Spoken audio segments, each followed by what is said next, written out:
you fall. Come shake the ground with the sound of revival. Let heaven roar and fire fall. Come shake the ground with the sound of revival.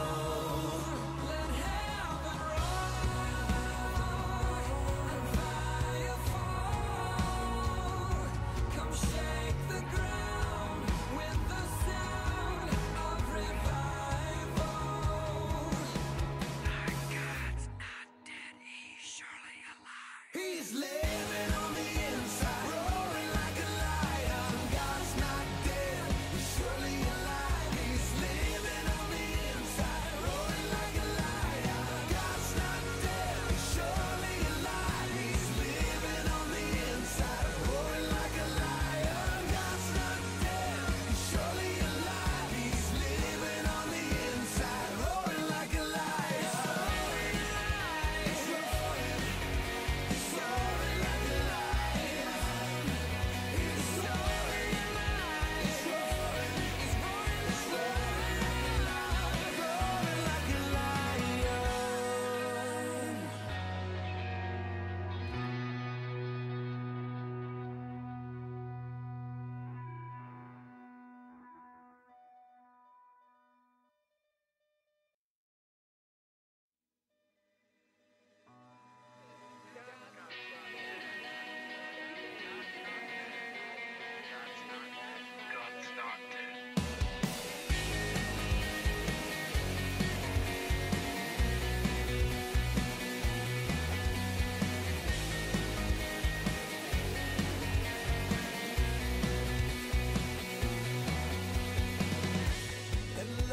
Explode and bring the dead.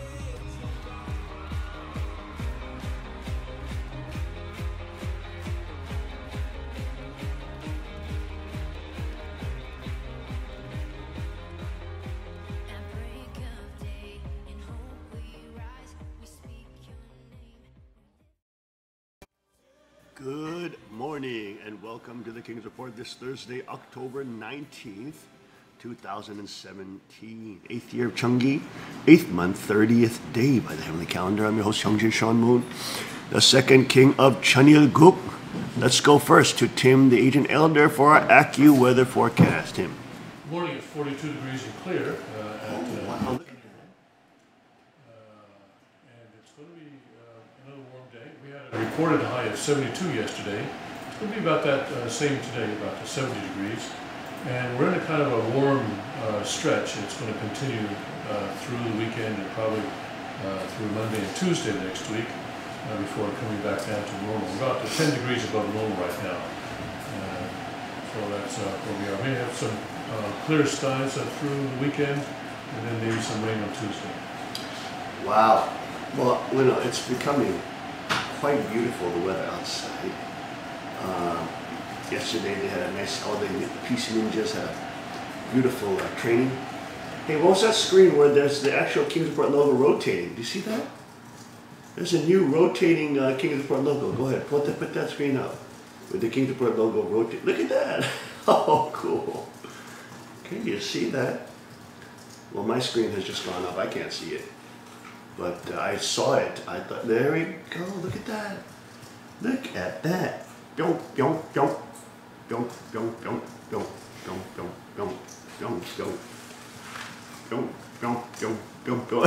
Can you see that thing? Hey, that's pretty cool, man. That's like a 3D image rotating around. Wow, that is pretty cool, y'all. Pretty cool. That ain't too bad, Tim. Every day there's some improvements on the King's Report. Thank you, Tim, for that AccuWeather forecast. You know what we're going to do? Hopefully starting by tomorrow, we'll have the AccuWeather forecast with the actual Doppler radar up, showing the patterns of the clouds or whatever is happening for that day, the different pressure systems. And, you know, usually they do like, you know, if you're in, for example, I don't know, Denver, you're near Denver, Colorado, right? Then they say, and on your drive into Denver today, be careful, there's slick roads, there's blah, blah, there's snow, blah, blah, blah, this kind of thing. Because Denver's like the center, right, of business.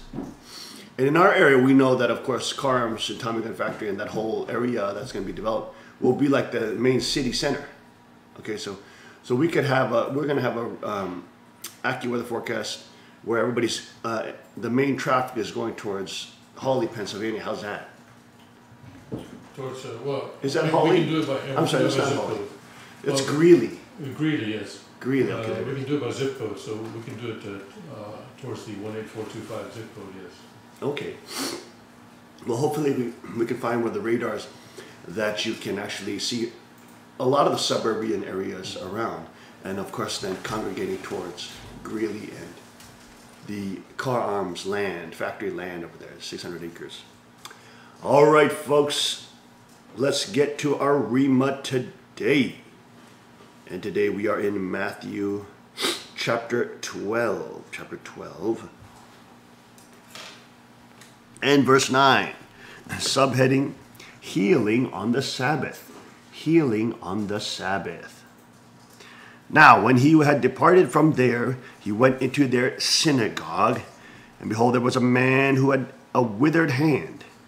And they asked him, saying, is it lawful to heal on the Sabbath? That they might accuse him. Then he said to them, what man is there among you who has one sheep, and if it falls into a pit on the Sabbath, will not lay hold of it and lift it out? Of how much more value then is a man than a sheep? Therefore it is lawful to do good on the Sabbath. Then he said to the man, stretch out your hand. And he stretched it out, and it was restored as whole as the other. Then the Pharisees went out and plotted against him, how they might destroy him. Wow. And there you go, folks. You see that episode where Christ is in the synagogue. He's in the synagogue. He's in the synagogue on the Sabbath day and healing somebody by the grace of God. Healing somebody. And then, of course, you have the Pharisees, who are nitpicking little legalists, that come to him and say, what they come to say and say, is it lawful to heal on the Sabbath? You're not supposed to be healing on the Sabbath. What are you doing? You're not supposed to be healing on the Sabbath. This is how foolish they are. Jesus there healing a man, and then he swings that around and smacks him in the face with, oh, well, what if none of you have sheep, and if one of your sheep falls into a hole, you're not going to pick it out just because of the Sabbath? Give me a break. He calls them on their lunacy. Are you telling me that you won't do something for your own sheep? You won't do something for your own livestock, something that you value? You won't go in there because you may lose something valuable? You won't go in there and take it out of a hole? And you're coming here saying that I cannot heal my followers, I cannot heal people who are much more valuable than sheep. He even says that, right? How much more value then is a man than a sheep? Showing, of course, the value of human beings compared to animals, okay? God made a hierarchy of value. We are not animals. We don't come from evolution. We don't come from, what is it, some kind of protein soup. We are created in the image of God, and we are different from animals. We are valuable, more valuable than animals. This is an animal horn. You see that? That is an animal horn. Animals are there to be a part of the ecosystem, which then it supports different elements, and of course is there to support and work with human beings. And it's the stupid Disney movies that make us believe that human beings are the ones that desiccate and destroy the environment, when it's the human beings that actually protect it. It's governments that destroy the dang environment. And you're going to say, oh, well, what is government? It's human beings. Yes, it's predatory narcissistic, vain, criminal human beings. It's the worst of the worst. But it's not the normal man. It's not the normal man. It's the fallen. It's the ones that are fallen and wicked and evil and move towards centralized power. Especially when it involves using force and disarming people, especially when it involves allowing to centrally plan everything about everybody's lives. And that is the nature of government. It forces you to do things. It forces you to give it things. It forces you to do stuff.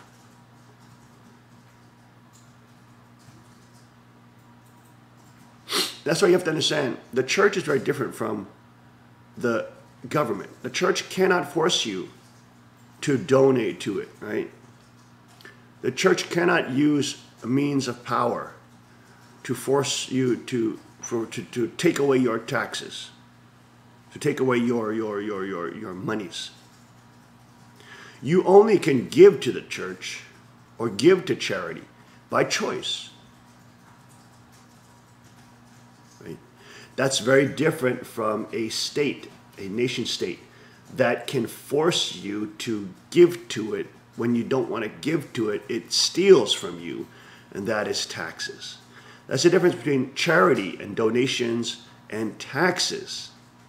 Taxes you don't want to give, but you have to. And if you don't, they put you in prison. See the difference? Donations or giving to charity is different in the sense that it is voluntary.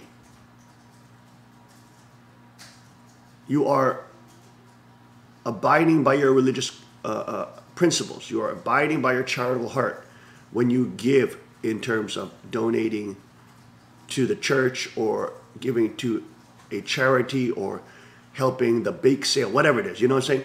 These are voluntary activities.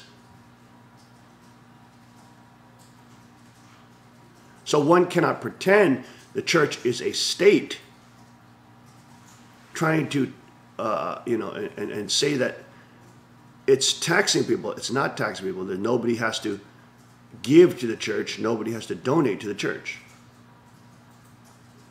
Now, you should donate and help the operation, help fund the fight against political extremism. Sure.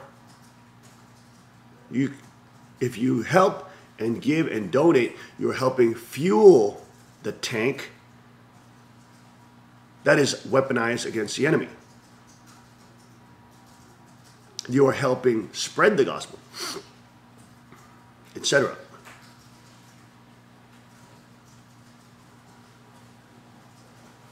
Of course, not only that, it's not only that, but also, of course, you are living out your, charitable commands that the Bible commands us to do. Now, there's this whole discussion on tithing, even in the biblical church, and there's a lot, and it's an interesting discussion because the Bible says it doesn't say tithe coin to the church. It talks about tithing like mint and different herbs and agrarian things. Isn't that interesting? So like food supply.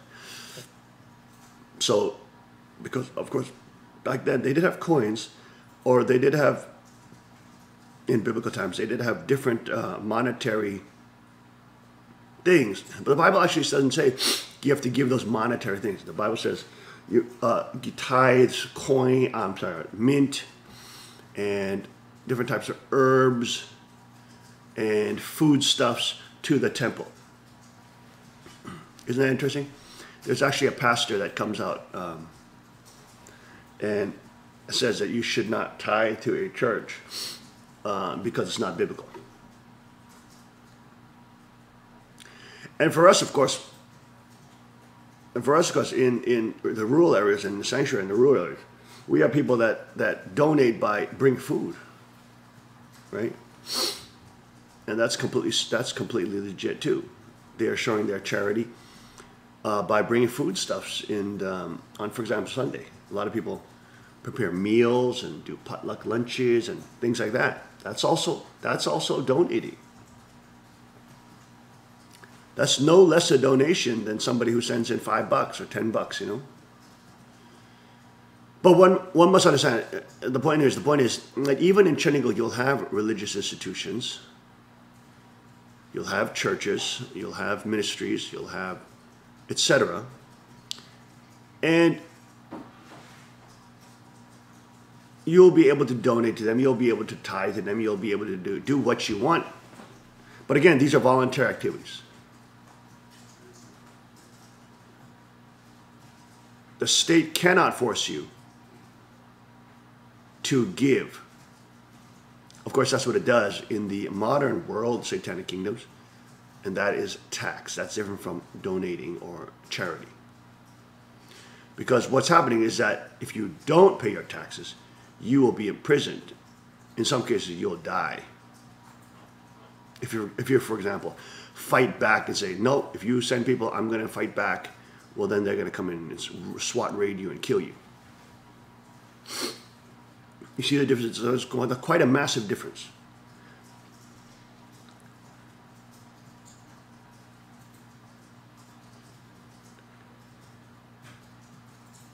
But here in this Rima, here, look at Jesus says, stretch out your hand. He stretches out and it was restored as whole as the other. Wow.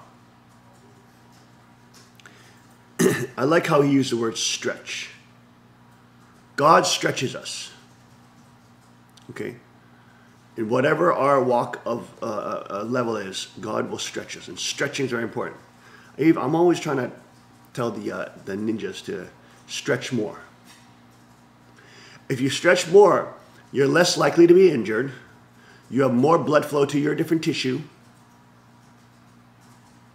You'll be able to do actually moves that you can't do if you're not flexible. So stretching is very important. You're able, you gain basically additional levels when you stretch. Isn't that interesting? You get healthier, your body gets stronger.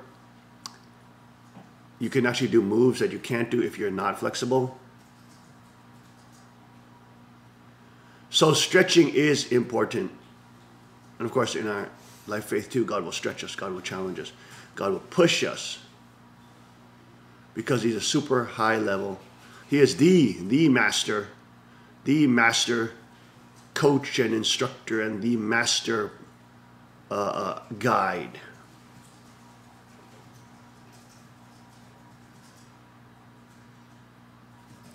Notice that in order for the man to receive and be made as whole, he had to be stretched. And as he's stretching the sick man, look at this, the Pharisees went out and plotted against him how they might destroy him. They hated it. They hated it that people were being stretched towards God. They liked it that it was that the people were in their little control. Were in their little Pharisaic, legalistic cult.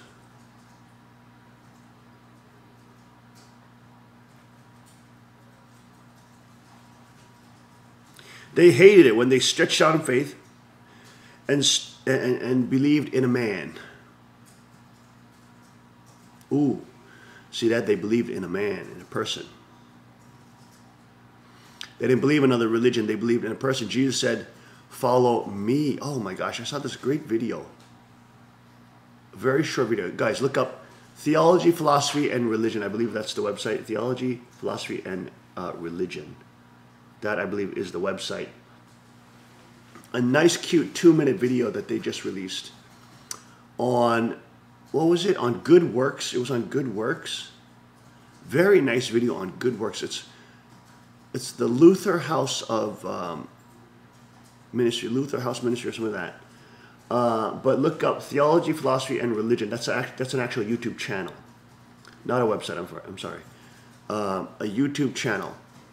And they released a new video on good works, and they were saying good works are not a choice between good and evil. You're not making a choice between the devil and God when you're doing a good works, okay? That's not good works. Good works is a gift of faith. Isn't that, oh, see that?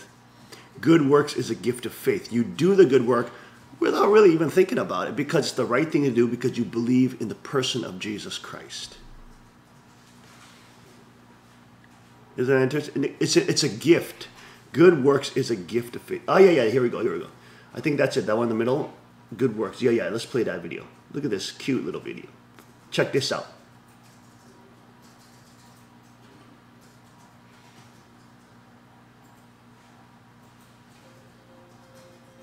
In church, a classroom, or on the street corner, when good works become a topic of conversation, inevitably questions arise such as, what do you mean by good, or what's a good work? Luther was familiar with such questions. His answer was straightforward. Want to do a good work? Obey the 10 Commandments. Luther was simply echoing Jesus when he was asked by the young wealthy ruler how to inherit eternal life. Jesus' answer to the rich man gets even a little narrower when he says, "Follow me." In other words, faith in Jesus is the good work. Jesus says the same thing in the Gospel of John. When asked what people must do to be doing a good work, his answer was Look, my simple. screen is off. Believe in me. And from faith flows every good work. How can this be? It seems so simple. When Luther discussed good works, he regularly pointed to Jesus' dictum, "A good tree bears good fruit." Does the tree have to be told to bear good fruit or decide on whether or not its fruit is good? Of course not. In much the same way, we do good works, not because a choice was set before us between good and evil. As the Garden of Eden shows us, such delusions are what the devil wants us to think. This was precisely Luther's point. Good works are the fruit of faith in God's speaking and commands. And when we have faith, we actually obey the 10 Commandments, loving God with all our heart, soul, and mind, and loving our neighbors as ourselves. We do not worry whether or not our work is good or bad, we simply do it. All of this was said and done so you can remember, a mighty fortress is our God. And there you go. Isn't that nice?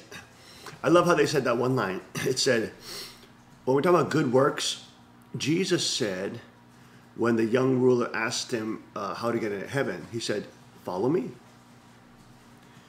In other words, following Christ is the good work. Isn't that it? That's a beautiful way to condense it down. Following Christ is the good work. You're talking about good works. Well, following Christ, that's the greatest work. That's the greatest thing. You want to do good deeds? That's the greatest good deed. Following Christ, that's the greatest good deed. Following this person who is Christ, that's the greatest good deed. You want to do good deeds? You want to focus? Well, just follow Christ. Do his work. Do his work. Just be obedient to him. Follow him and be obedient to him, and you'll end up doing good works. But it's not. See, I like that because it's not like, oh, it's not a choice between good and evil. It's a choice between whether you follow Christ or not. And when you follow Christ, you'll naturally do his work, which is good. And when you don't follow him, you'll actually do things that are evil, which are against him. See? The question is not, oh, will I do a good work or bad work? The question is, will I follow Christ? That's a fantastic differentiation. That's a very nuanced distinction of a life of faith. Because we often will focus on good works. What good thing can I do today? You'll even have, self-help things that say, okay, try to do 3 good, kind things today, That's irrelevant. Because if it's not centered on Christ, it's not truly good. There's always this selfish motive in between, whether it's to give yourself happiness or make yourself feel better or whatever.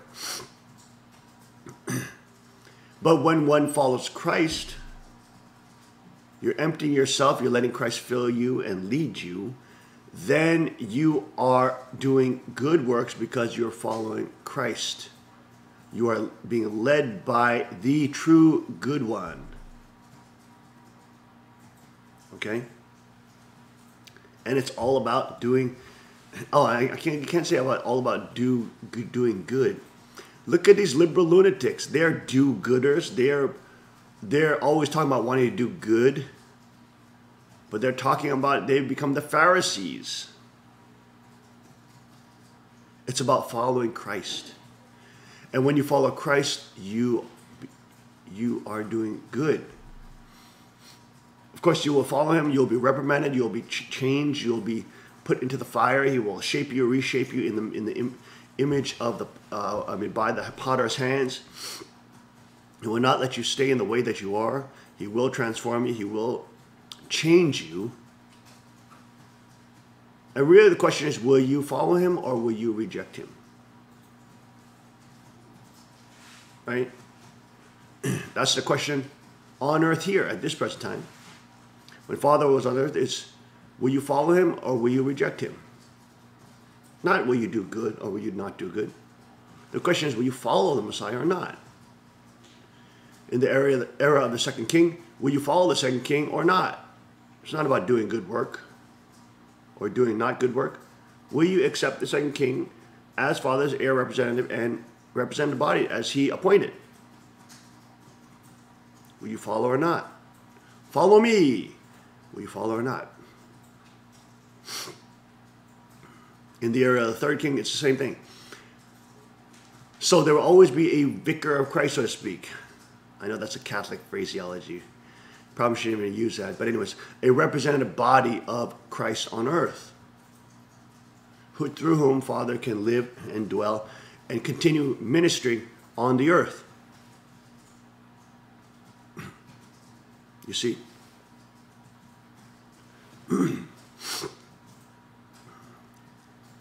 The question is, will you follow Christ or not? Not whether or not you will do the good works, because these are where the Pharisees are wrong. If you follow Christ, it's not weird that he's healing on the Sabbath. That's just, he is healing himself. He is truth. He is purity. So when people get around him, they just get healed. It's not like he's doing things special on that occasion. He's just being himself, and people got healed just by stretching out his hand to touch him.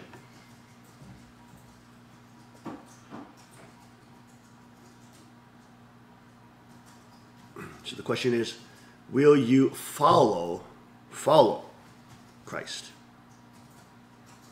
He answered the man who asked him the question of heaven. He said, follow me. Follow me. Stop trying to do good. Stop trying to be a do-gooder. Stop trying to just pretend you're good in moral posture and virtue signal. Follow me. I am the representative of the true Father on earth. Follow me. That sounds very arrogant and stuff like that. Maybe when I say it, but it's true. It's simply true. And I know in English you have to always give these qualifying factors, but follow me. Providence is led, is moving, and pressing forward. Don't focus on, will you do this, will you do that? Stay with God's temple. Stand with the three kingships. Fight unrighteousness and political Satanism. All of Satan's kingdoms will be torn down. We'll be right back after the short break. Stay with us.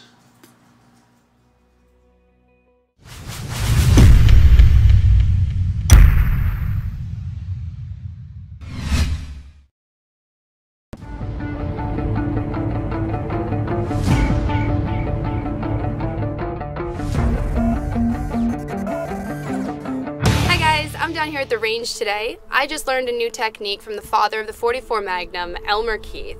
which is called shooting out of the notch, which allows you to make really long distance shots and still have an extremely precise sight picture. So I brought my CW9 car down, and with this little gun, we're gonna shoot this little munchkin at 200 yards up in the hills, applying this technique, and hopefully we'll make the shot. To apply this technique, instead of using the blade of the front sight lined up with the top of the rear sight, I'm going to take the dot of the front sight and raise it up so that it's out of the notch, but I'm still going to keep the front sight on my target. Bringing that front sight up like that is going to compensate for the bullet drop over that excessively long distance with just this little gun. So if applied right, we should be making contact. Let's see how it goes.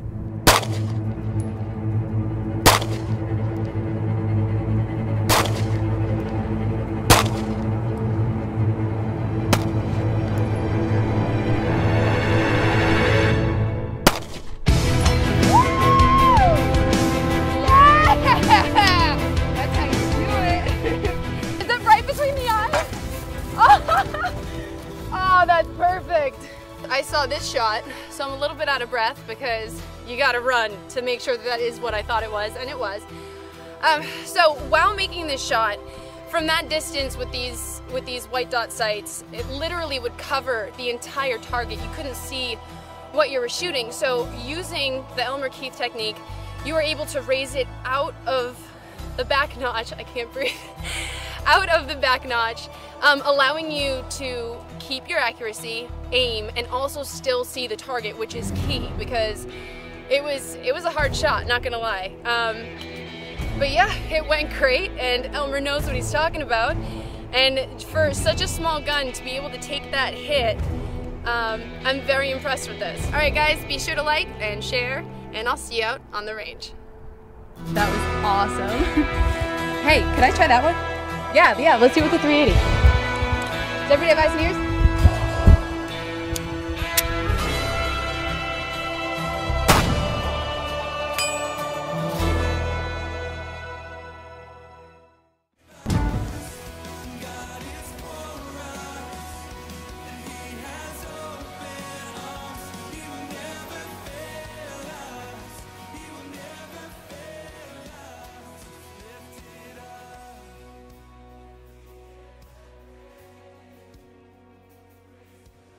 And we are back.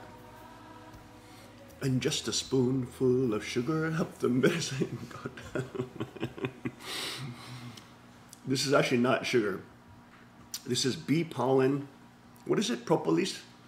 Some kind of bee product or something, right? Bees make propolis. Is that right? Asians love it. The queen just gave me some of that. But it tastes sweet. And it almost tastes like honey. Is that honey? Is it a type of honey? What is propolis? Go ahead, look that up, guys. What is propolis? Is a type of honey or something? Anyway, it's an immunofunction booster.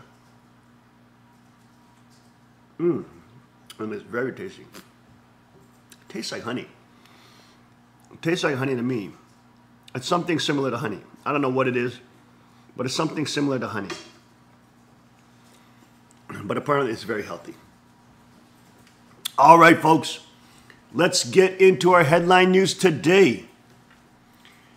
Let's go through our headline news, and let me let Tim do this because I never can get through it because I just start ranting. I'm just trying to be quiet here like a good boy and let Tim read through all the headlines. Okay, Tim, go ahead. You just want me to read? Yes, just give us a headline, please. All right. Widow and phone call. Widow and phone call. Trump says Congresswoman fabricated comments. Family, President showed disrespect. No recording. Gold Star father, words misconstrued. DC year-ender fight. Taxes, dreamers, Iran. I guess that's what they're going to be fighting over in Washington as we go towards the end of the year.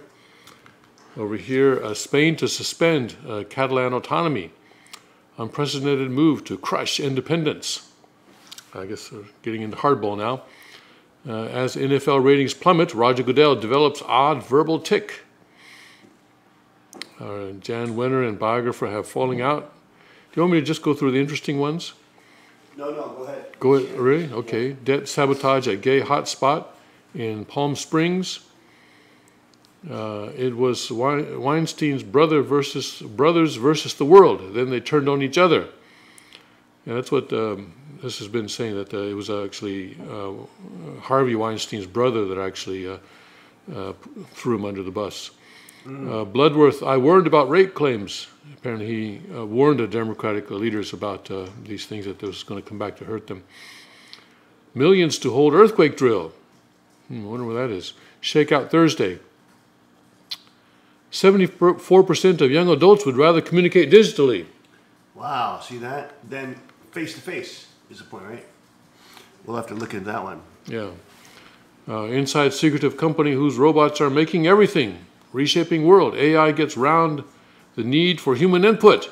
Uh-oh. Here it is. The AIs are coming. They're here already. Pop diva identity crisis. A-list stars stumble. Crackdown. States tighten leash on fake service dogs. Airline sued for not serving champagne. Oh, how dare they not? Sued? Oh my God. Man sues United after passenger pees on him. Yeah, I could. That's easier. That's a lot easier to understand than the champagne one. Peas on him? What, Shemitah? I can perhaps understand that one. That one I can understand a lawsuit. Yes. First look at border wall. Mexicans not impressed. ATT Time Warner merger leaves conservatives fearing impact of left-leaning conglomerate. CNN awarded first FAA waiver allowing drone flights over crowds. Federal government 7 times bigger now than under FDR. Now, you covered this yesterday, but George Soros has just moved $18 billion Yes, Death Star. to his Open Society Foundations. Yes, That's a humongous load of money. yes, He's moving 18 billion freaking dollars yes, to his freaking radical terrorist funding through the quote open societies, which is meant to trick you because he's trying to close societies and make them implode and divide and conquer them. But he just moved $18 billion, and you know that money's going to go to BLM. You know that money's going to go to radical Linda Sorcerer. You know that money's going to go to jihadi organizations. Antifa. Antifa. I mean, this is ridiculous. He is setting that money to be, flushed through so that it can reach the domestic terrorist organizations, and they can have their literal death day on November 4th, which they're claiming they're going to have. They want to start a civil war. This fool is putting his money down. 18 billion. That's what is that? That's 1,800. I'm sorry. How much is that? 1,800 billion is 1,800. No, 10,000. 18,000 million. Yes, $18,000 million. 18,000, not 18. $18,000 million. You understand? That's a shish load of money. And they can do a lot in terms of weaponizing, in terms of becoming more and more violent. There's a lot of incentives that he can put, because we know the left has a lot of psychopathic people. There's a lot of incentives he can put to make them do crazy crash. And as they do that, they get bonuses and what is it? And extra money's thrown at them. That's a lot of money. That's a very dangerous movement that we should see. That George Soros is moving that kind of money around. That is what he does before he tries to literally take over countries. That's what happens in Ukraine. He had to put money in. He started flushing money around, slushing money around. And you see his movements of money because he uses those to literally fund domestic terrorist organizations to divide and conquer and create civil war within the state, and then use that as a trope for big government and or world governance, UN, you name it. That's a very bad news. Okay, notice how that's on one day and it's gone? That should be freaking big news. Everybody in alternative media should be tracking where the heck that money's going, because that is danger. That's literally an existential threat. That's literally an existential threat. from a terrorist organization led by George Soros. He is a terrorist. He is an international terrorist. He's an international Nazi collaborating terrorist. And he's moving $18 billion of money around to these foundations, which are domestic terrorist groups. I mean, this guy is absolutely an international terrorist.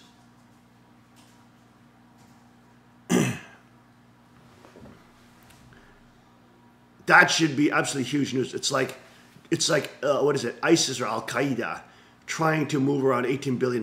Hey, you got to be on top of that.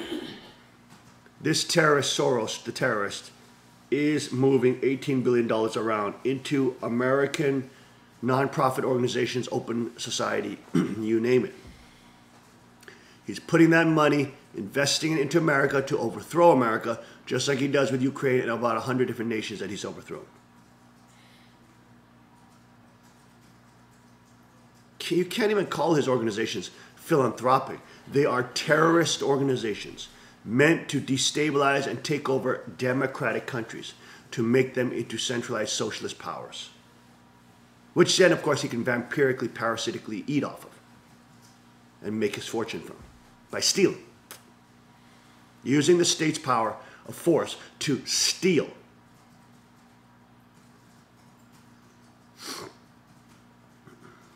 So this man is a serious problem, and that's, you can see how fast it disappears from the news. This is absolutely has to be like top news, top surveilling news. Where is this guy sending this $18 billion? That is really a lot of leverage. That's a lot of leverage. It's not $18 million. It's $18 billion. It's 18 million times 1,000. Not even times 2, not even double, triple. It's 1,000 times doubled. Okay, or multiplied. That is very, very, very scary. You know that money is being put into the U.S. Open Society terrorist organization, which then funds Antifa, which is also a domestic terrorist organization. We've seen it with how violent they are. We've seen them now creating militias and getting guns. Where are they getting the money from? Well, George Soros. That is a very dangerous news that he's doing that before the November 4th death date that Antifa and these crazy lunatics are claiming that they're going to create hell on earth on. All right, let's go. See, I told you this. I can't. The headline news always gets me like this. Okay, Moving on. Moving on. Ex-USC med school dean saw patients within hours after taking meth, investigators allege. Oprah says, "I'm not running." Thank God. I don't know. That sometimes means I am running. See what happens. That's right. Goes inside solitary confinement at prison for 60 minutes. I mean, Oprah Winfrey was openly in meetings where they're talking about depopulation with Bill Gates and what's his name, Rockefeller. She was in these elitist meetings where they're actually talking about depopulation. Mm-hmm. She's a total sellout to the drug cartel, international banking crime syndicate. She's a total sellout. Go ahead. Quebec, public ban on facial coverings. North America first. Wow, that's interesting. That's good. That's interesting news. Flowers create blue halo to say hello to bees. Wow. Putin flexes muscle with a massive military exercise. A Russian it girl takes on Vladimir Kremlin bid. ISIS leveraged LinkedIn, Google, Facebook to recruit cyber jihadists. Accused killer halts jury selection by smearing feces on face. I guess he learned that from the FBI or the people who say when women get raped they should pee in their pants. Oh my gosh, don't even get us started on that. North Korea warrants unimaginable strike on USA. White House debates presidential visit to DMZ. Yeah, I mean the president should not be in the DMZ. Honestly, it's too dangerous to have the president going to the DMZ. Way too dangerous. It's an existential threat to the U.S. if the president is harmed, and it's a perfect trope because he's firing up so much rhetoric with North Korea. If the assassins who want to kill President Trump, is a perfect time for them to try to empower North Korea and have the blame fall on North Korea in trying to get rid of Trump. I mean, I don't think right now is the best time for him to be in Asia. Who schedules his plans like this? His trips? It is absolutely ridiculous. I mean, they're on the verge of a, of searing rhetoric with one another. And he's going there for the freaking, he's going there for a visit, potentially DMZ. Are you crazy? I mean, they're putting the president at complete death risk. Oh my goodness. Anyways, go ahead, Tim. The Drudge readers could face libel suits for sharing fake news. Quote, in Whoa! fake news in quotes. Wow! Look at that. See that? It's hate crime for sharing news now. It's a hate crime. Is that in the U.S. or I don't know? We have to go into that. A bill to regulate internet ads gains support. Christian Bale turns Dick Cheney. Obama returns to rally African American voters. More DNC turmoil. Longtime officials ousted. Struggle to sell Pence event tickets leads to price plummet. Damning report ranks new iPhone behind old Samsung. 5,000-mile-long river and sky to deliver heavy rain. Feet of snow to northwest. The Big Dark. The comedy show thrives by avoiding vulgarities. Who'd have thunk? A boom. $1,000 bagel. Oh my goodness, we gotta see that. $1,000 bagel? I gotta see what is the $1,000 bagel. It's gonna have diamonds on it or something. It's like the $1,000 pizza. What was it, pizza? What was it? There's some kind of food. The $1,000 taco, was it? Or burrito? It was something like that. They had like gold flakes on it. What was it? It was some kind of burrito or taco or something like that. Anyways, we'll be right back after this with now in-depth coverage of the headline news. Stay with us.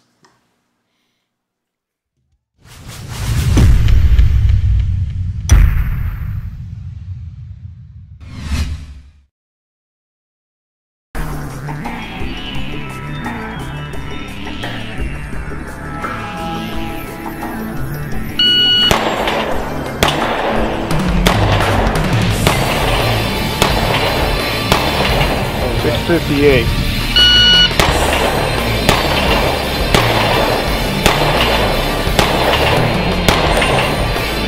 $6.14.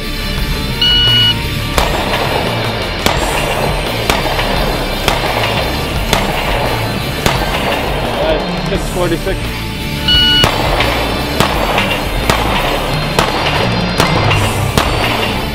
Time 471. Hello folks, I'm Justin Moon, the president of Carr Firearms Group, and today I've got the PM40 with True Glow night sights, and look at that, Magna porting. Look at that porting on that. This is our standard PM40 with the day sights, but now this model with the Magna porting and the True Glow night sights. What a difference.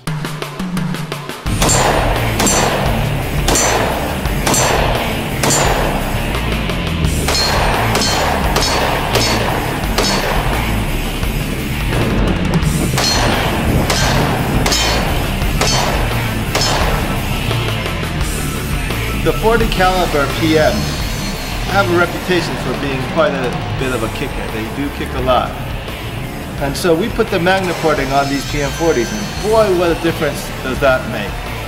It really makes this PM40 shoot a lot softer, reduces the muzzle flip, the recoil comes straight back into you, and becomes a very manageable pistol.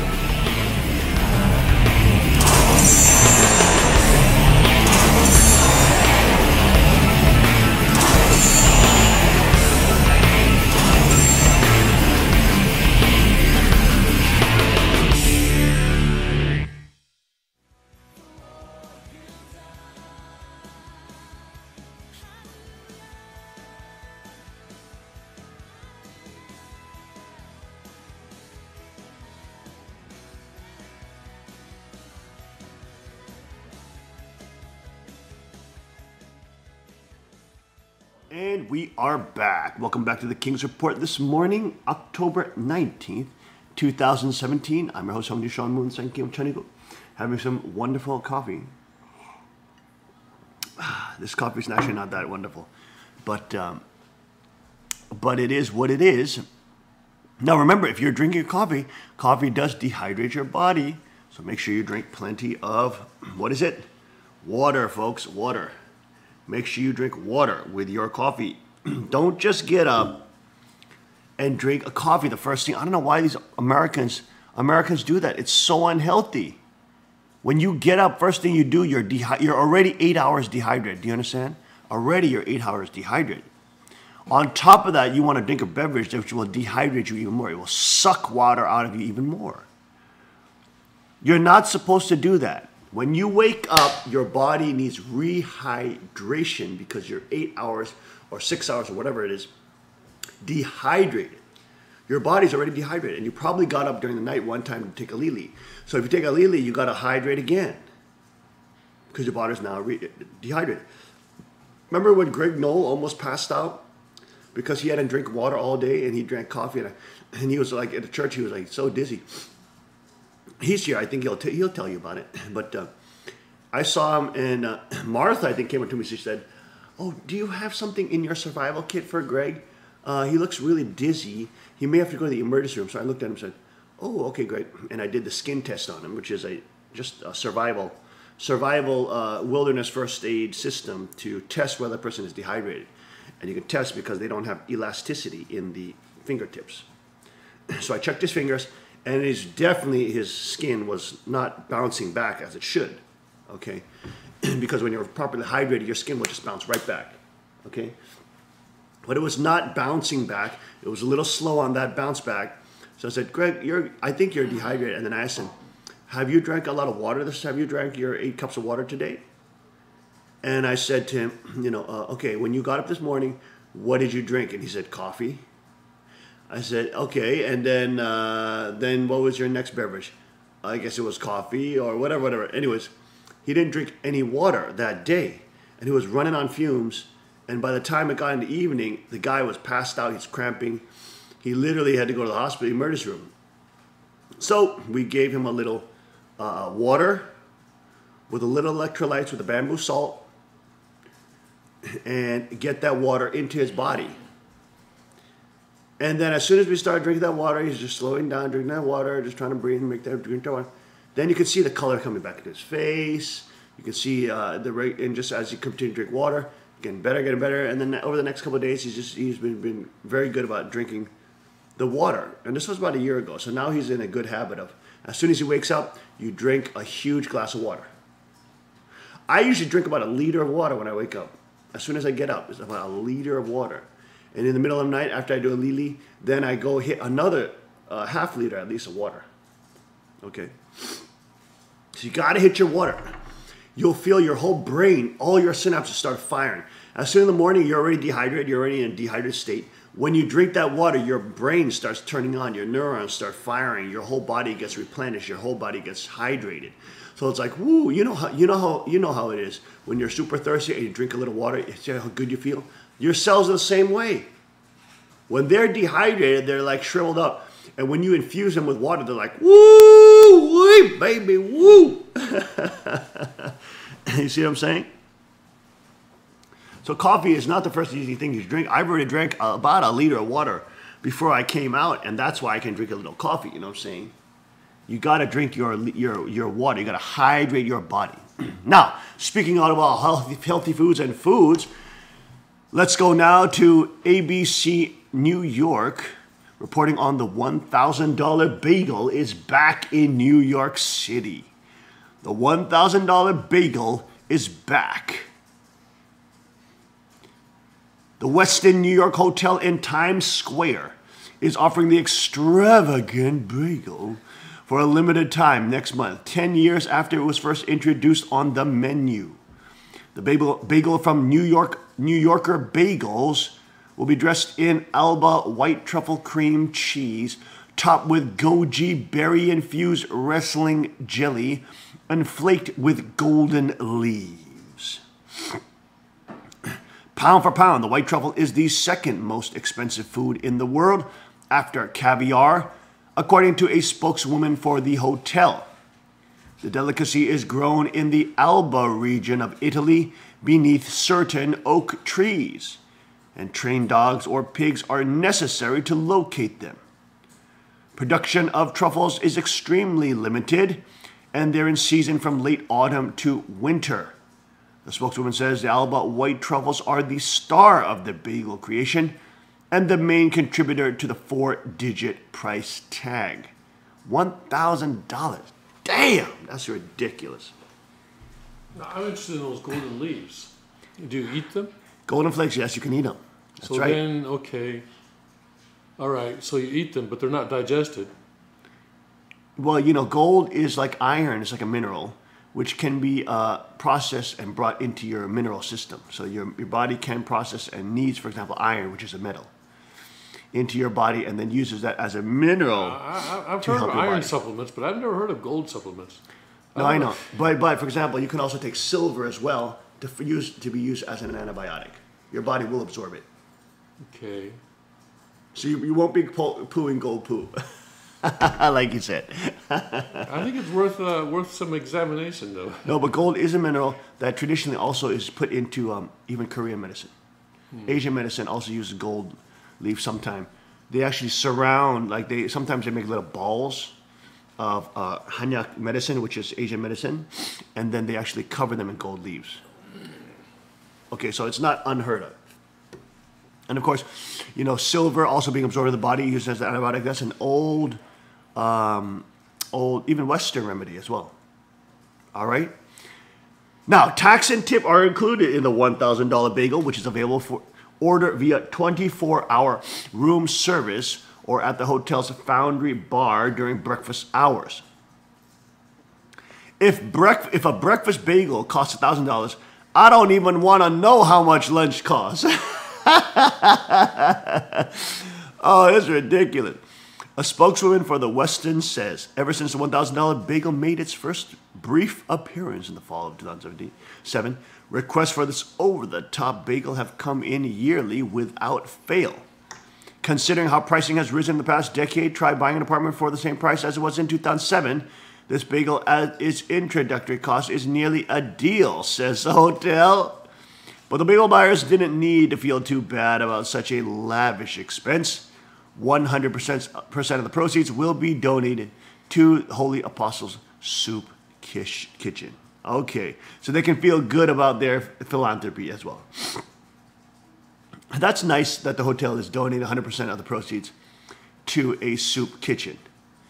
The $1,000 bagel will be offered from November 1st through December 15th and must be ordered 24 hours in advance. And there you go. There is a crazy bagel craze coming down the pipeline. Now, in other news, the Washington Compost is reporting that Trump White House debates presidential visit to demilitarized zone along North Korean border. Look at the demilitarized zone right there, or DMZ. It has become the ultimate symbol of American resolve against the threat of North Korea, a visit by the U.S. Commander-in-Chief to Freedom's Frontier, the heavily guarded demilitarized zone that has separated the North and South for 64 years.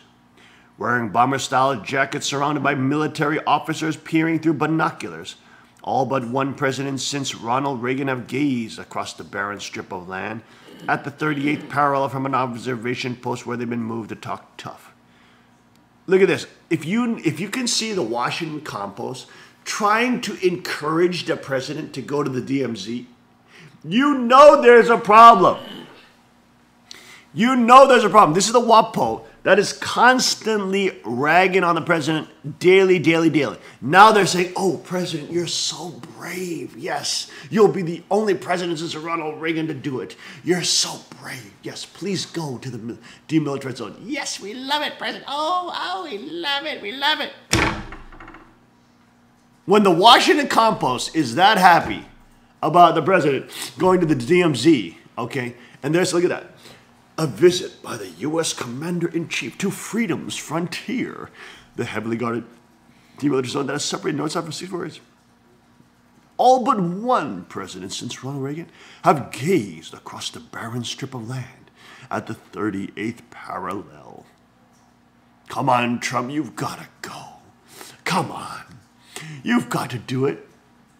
The WAPO who is out to try to destroy you at every twist and turn that they create for you is encouraging you to go. In April, Vice President Pence, undertaking the same solemn ritual, said he toured the DMZ so the North Koreans could see our resolve in my face. But as President Trump prepares for a 12-day swing through 5 Asian nations next month to bolster international pressure on Pyongyang, the administration is divided over whether he should make the pilgrimage, an issue that remains unresolved. Some aides worry a visit could further inflame already heightened tensions on the Korean Peninsula, while others have expressed concern over Trump's personal safety, according to people who have spoken to administration officials. Asian foreign policy veterans of both Obama and George W. Bush administrations said it would be foolish for Trump not to go. But of course Obama and Bush administrations are saying it, even though Obama and Bush never went to the DMZ. Did Bush go to the DMZ? Maybe he went to the DMZ. But of course they're encouraging him to go. They want him to be under threat. They hate him. They've been against him at every single twist and turn. But the White House is facing opposition from South Korean President Moon Jae-in's administration and the U.S. State Department over fears that a visit could ratchet up Trump's war of words with North Korean dictator Kim Jong-un. A White House spokesperson declined to comment, saying the administration was not ready to release the full itinerary for Trump's trip, which is scheduled to last from November 3rd through November 14. Excuse me. Excuse me. Here is a picture of Vice President Pence at the border village of Panmunjom in the demilitarized zone in April. And there you go. It's actually not a village. Asked during a news conference this week whether a DMZ visit would provoke Pyongyang, Trump said the trip's details were not finalized and that I didn't hear in terms of provoking, but we will certainly take a look at that. Trump has already done plenty of provoking amid reports that North Korea's ballistic missile and nuclear weapons program are making more rapid advances than expected. Trump has repeatedly mocked Kim as Little Rocket Man and declared during a United Nations speech last month that the U.S. is prepared to totally destroy the North if necessary. Kim has responded with his own harsh rhetoric by calling Trump a mentally deranged U.S. dotard and by threatening to strike Guam and test a nuclear device over the Pacific Ocean. Trump will have plenty of other chances to talk tough, starting with a tour of the Pearl Harbor military base in Hawaii on his way to Asia. In Tokyo, the president is scheduled to meet with the parents of a Japanese girl kidnapped by North Korean agents 4 decades ago, and in Seoul, he will deliver a speech to the South Korean National Assembly. Okay, there's Obama at the DMZ. So, I guess Obama went to the DMZ. And there you go. But current and former U.S. officials said a presidential visit to the DMZ sends a more pointed message to the American and South Korean troops who patrol the border region just 30 miles from the north of Seoul, as well as the enemy forces on the other side, that the United States remains committed to the bilateral defense treaty that has been in place since the armistice that halted fighting in the Korean War in 1953. The DMZ functions as a kind of amplifier, said Daniel Russell, who served as Assistant Secretary of State for East Asia and Pacific Affairs under Obama and is now a senior fellow at the Asian Society. The message takes on a more martial and ominous tone when it comes out of a military command post on North Korea's doorstep. George Bush is the only president since Ronald Reagan who toured the DMZ in 1983 not to visit, although Bush did make his own trip while serving as Reagan's vice president.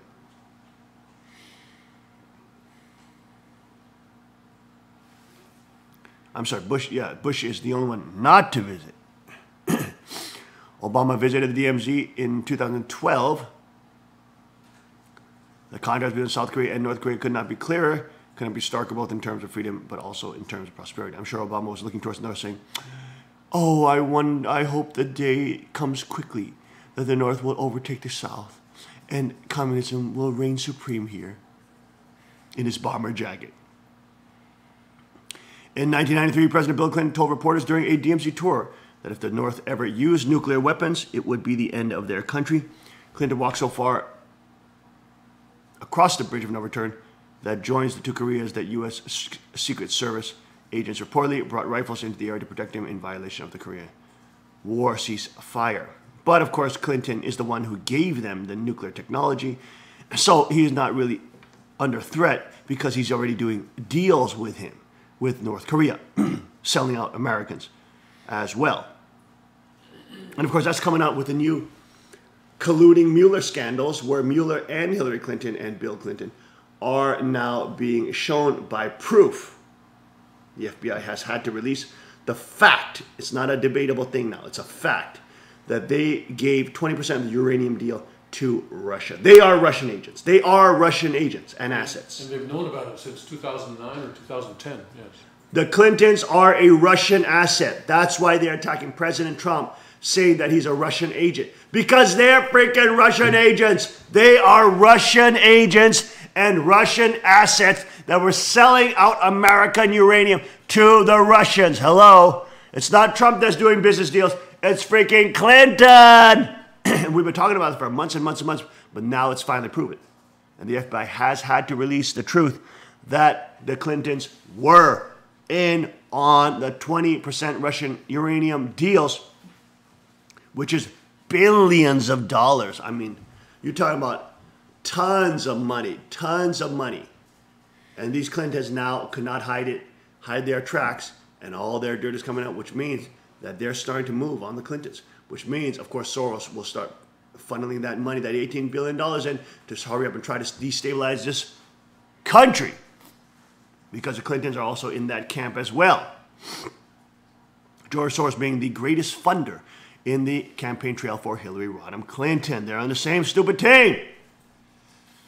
Officials in Seoul and Tokyo are eager for Trump to reaffirm his commitment to the U.S. defense treaties with East Asian allies. The president has unsettled Moon and Japanese Prime Minister Shinzo Abe by criticizing U.S. trade imbalances with those nations, pulling out of a 12-nation Asia-Pacific trade accord, and demanding a renegotiation of a bilateral trade pact with South Korea that Obama signed in 2011.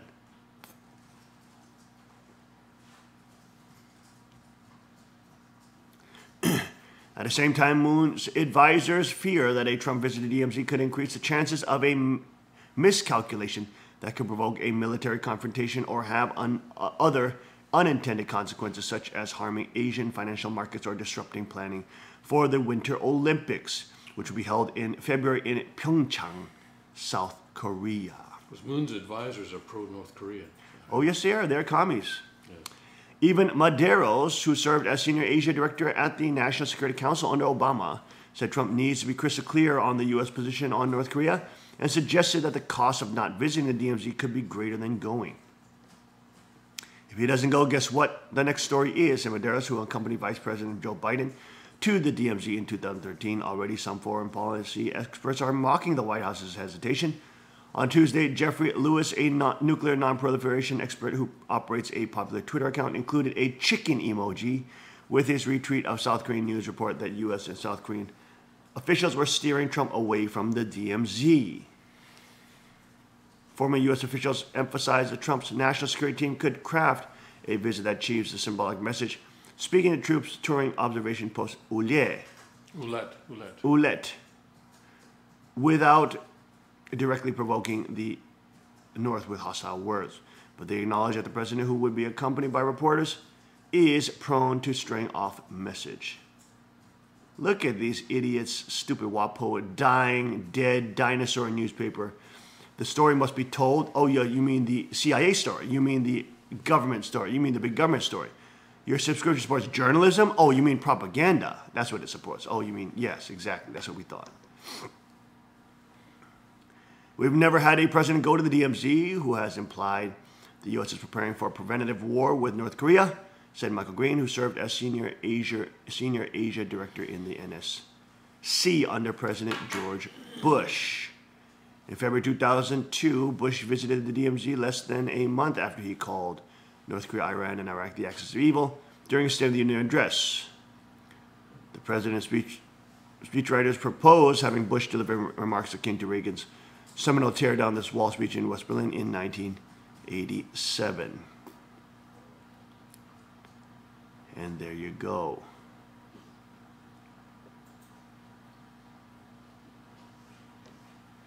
But Green and Bush's team eventually came to conclude that such a moment could be misinterpreted as a provocative call for regime change in Pyongyang. Instead, they sent him to the Toresan train station near the border to call on the North to open an uncompleted railway between the two countries. Like the United States, South Korea has become a beacon of freedom, showing to the world the power of human liberty to bring down walls and uplift lives, said Bush, who also visited the DMZ observation post. Today, across the mines and barbed wire, the light shines brighter than ever. It shines not as a threat to the North, but as an invitation.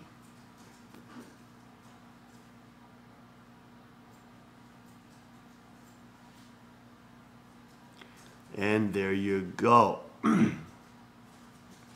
So will Trump visit the DMZ? We will have to wait and see. In other news, North Korea warns U.S. faces unimaginable strike if it continues military drills with South Korea. The Kim Jong-un regime has hyped up its war talk again.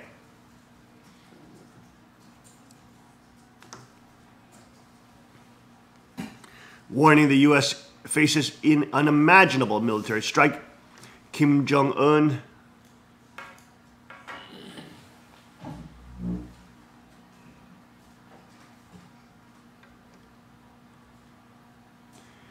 regime was reacting to the continued drills being carried out by the U.S. and South Korea in the region. Next week, the Allies will carry out Courageous Channel, in which Americans in the area will practice being evacuated in the event of a crisis. Do you see what's happening? They're saying these are normal drills, but do you see how they are practicing evacuating people, now U.S. people, and U.S.-related troops and families in mass evacuation drills that they're saying may happen in the event of it. But don't worry, we've always done this.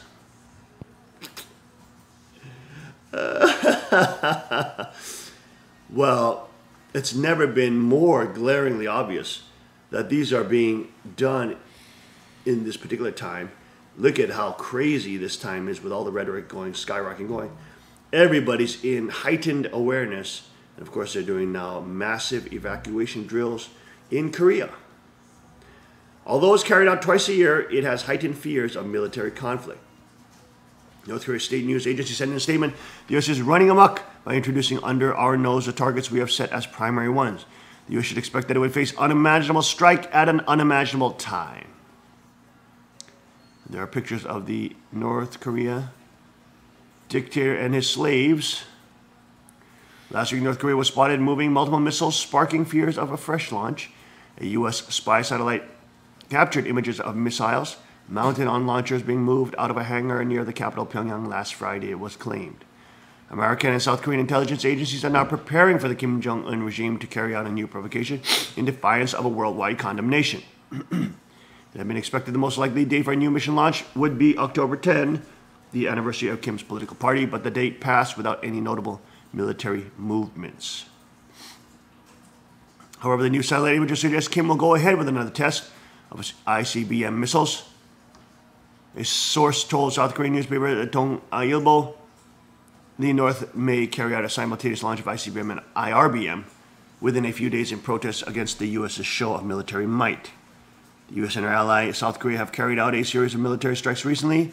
2 Air Force supersonic heavy bombers were flown over the Korean peninsula, despite threats from North Korea to shoot down American planes. 2 B-1B Lancers based in Guam flew a mission in the vicinity of the Sea of Japan, staged the first nighttime joint aviation exercise with Japan and South Korea. Oh my gosh, this is so ridiculous. In response, Kim Jong-un's government warned the joint exercise has hardened our determination that the U.S. should be tamed with fire. The government said the military drills let us take our hand closer to the trigger for taking that toughest countermeasure. In August, North Korea threatened to fire a salvo of intermediate-range missiles towards the U.S. Pacific Island territory. Guam is a major military hub and home to U.S. bombers that periodically fly missions over the divided peninsula. Yesterday, White House Chief of Staff John Kelly said there is great concern about Americans who live in Guam. Speaking at a White House news conference, he said, "Right now we think the threat is manageable. Let's hope that diplomacy works." The fresh threat was published in North Korean state media. And there you go, folks. We'll be right back after this. Stay with us on the Gaines Report.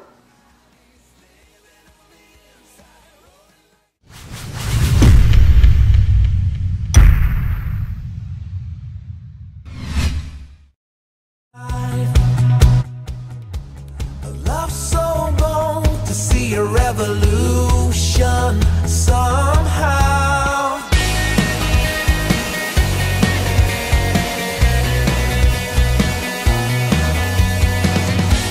And love explode and bring the dead to life. A love so bold to bring a revolution somehow. No, I'm lost in your freedom.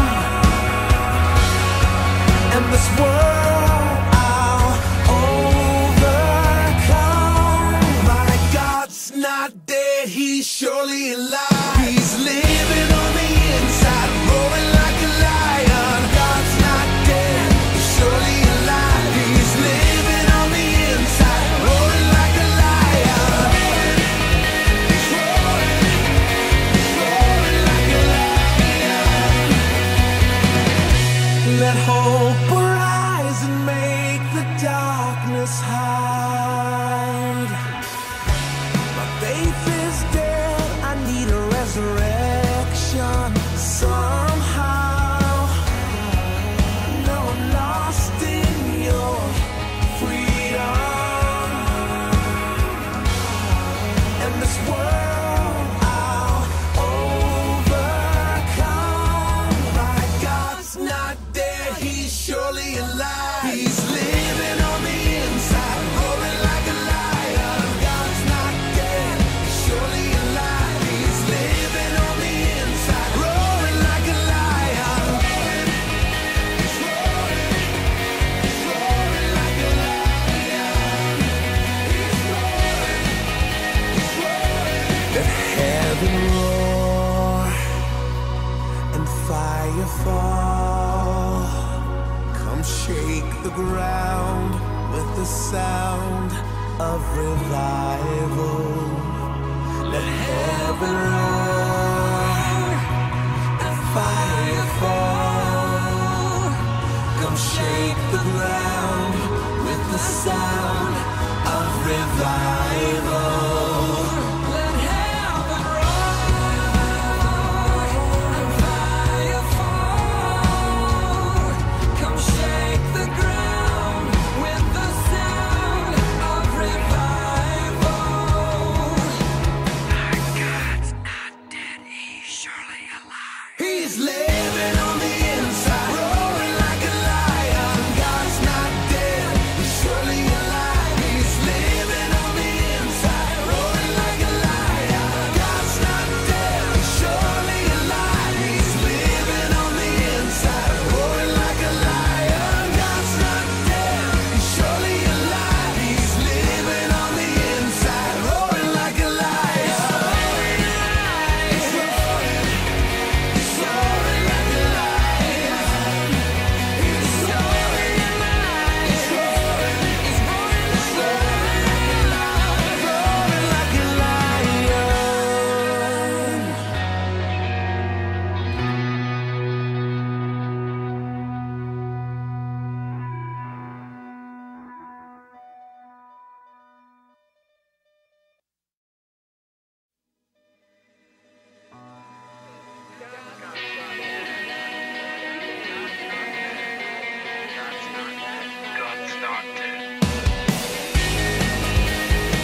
alive. He's living on the inside, roaring like a lion. God's not dead, he's surely alive. He's living on the inside, roaring like a lion.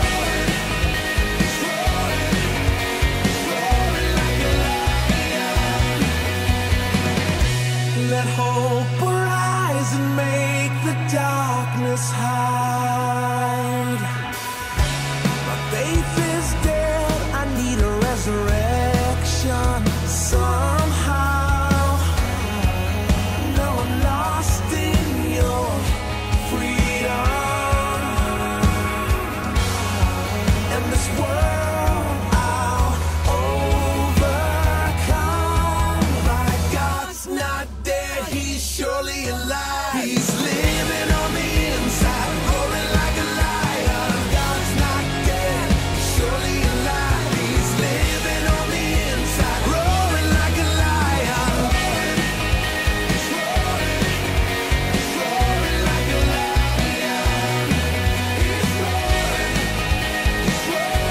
Let heaven roar and fire fall.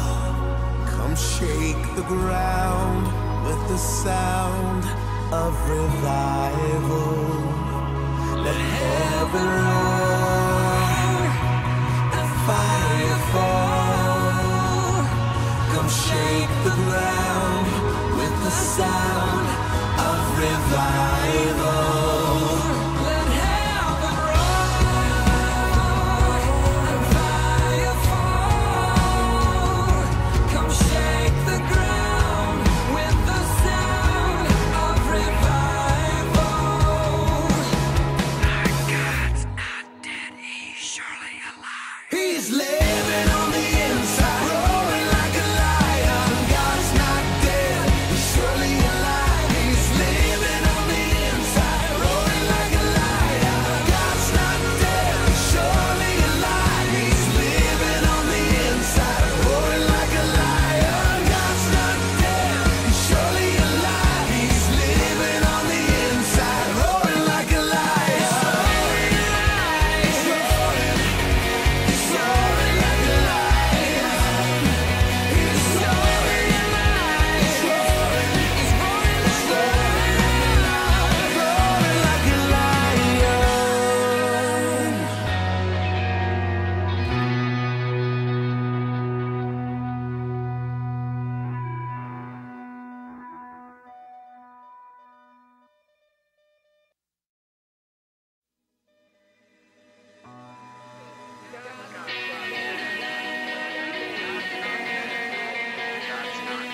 God's not dead.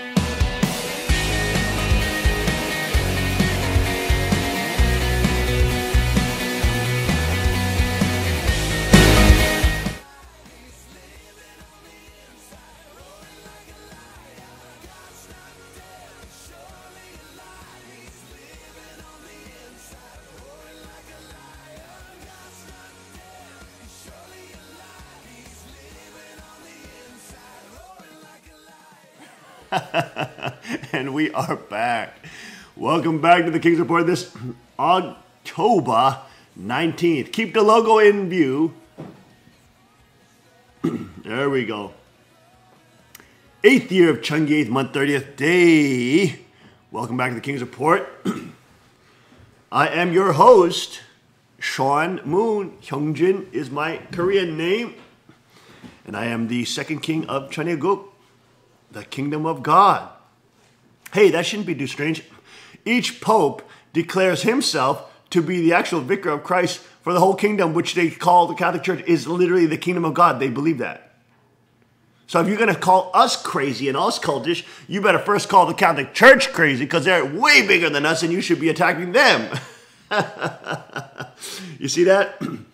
Unfortunately, their little constitution and their little Vatican, what do they call it? They have this anyways, they have this huge code that they have. I don't know if it's a constitution, but they literally are for an archangelic state. They run a country where they rule over the people as little slaves. Now you compare that with the Chinese Constitution, and you'll see the kingdom of God. You'll see why Father told us to put up the spiritual messages of George Washington in the Washington Times. Can you remember that? Where George Washington is in the spirit world saying, I believe in Reverend Moon, the Messiah, Lord of Lords, and King of Kings. I remember this. But you can see George Washington's spirit. You can see Thomas Jefferson, all the founding fathers are rejoicing when they see the Chanigu Constitution. Because, of course, they tried to do the best that man could do, and they created the most prosperous society ever in human society, that they ever, by taking power away from the oligarchs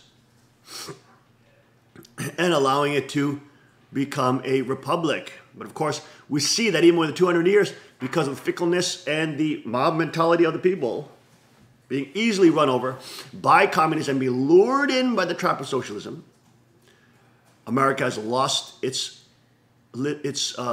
hold on its founding principles. And we'll probably never likely get back to the actual founding fathers' days where there was no income tax, you name it. I mean, that was, think about how much freedom they had then. Yes. Unbelievable, unprecedented.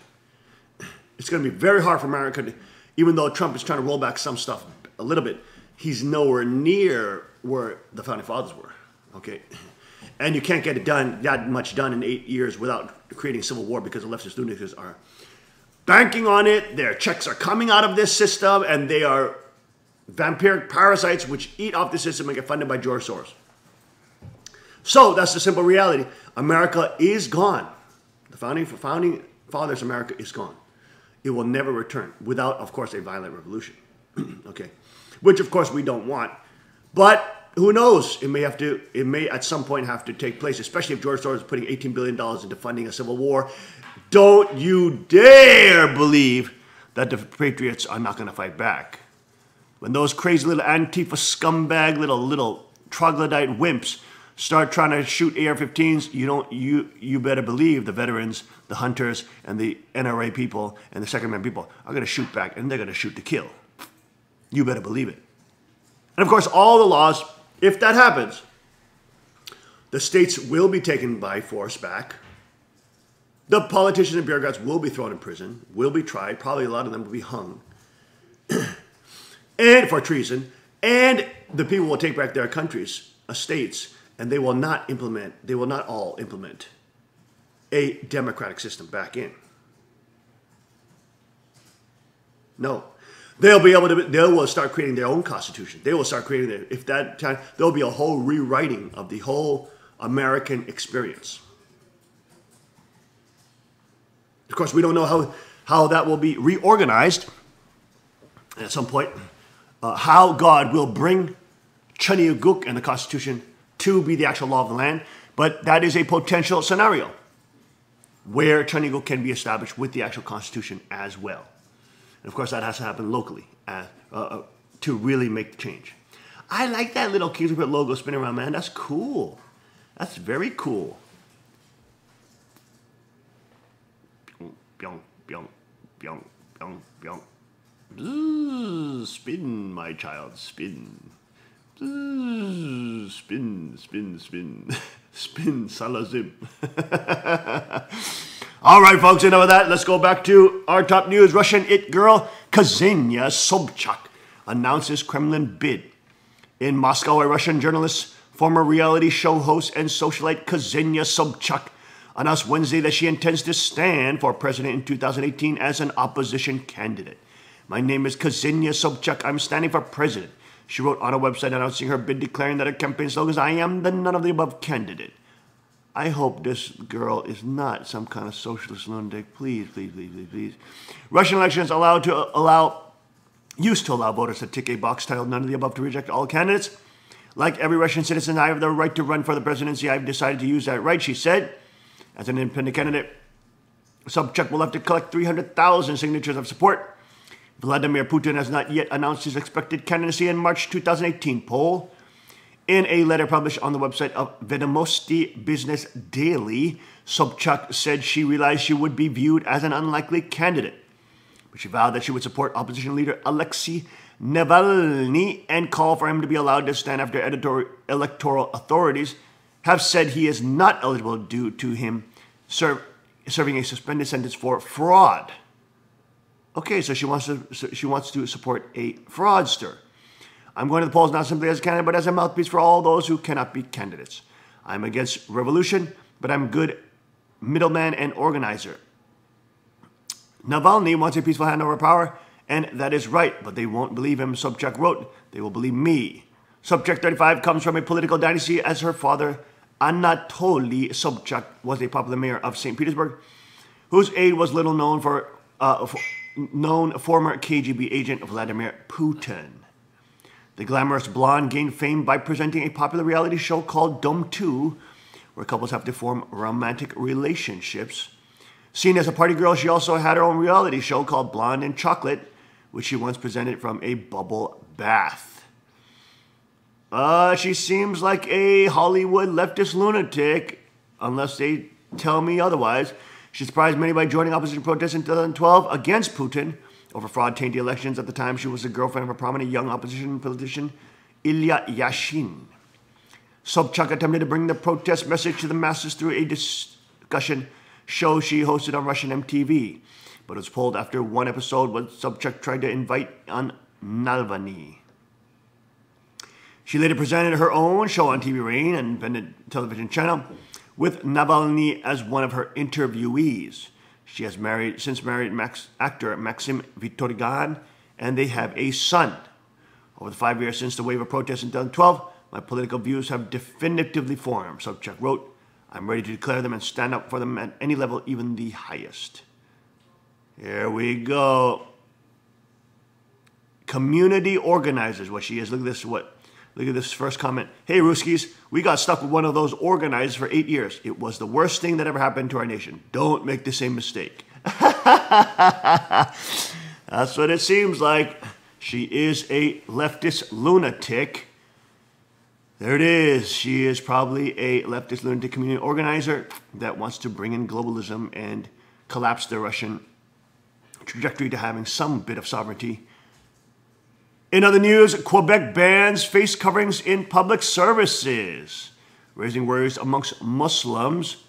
There are the ninja masks that are forced upon women to wear, and if you're not wearing them, you can be raped.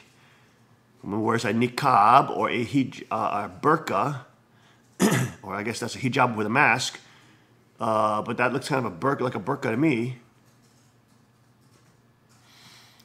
Quebec has adopted a law that will force people to show their faces when taking the bus or borrowing a book from the library, pushing ahead with legislation that is being criticized for targeting Muslim Canadian women.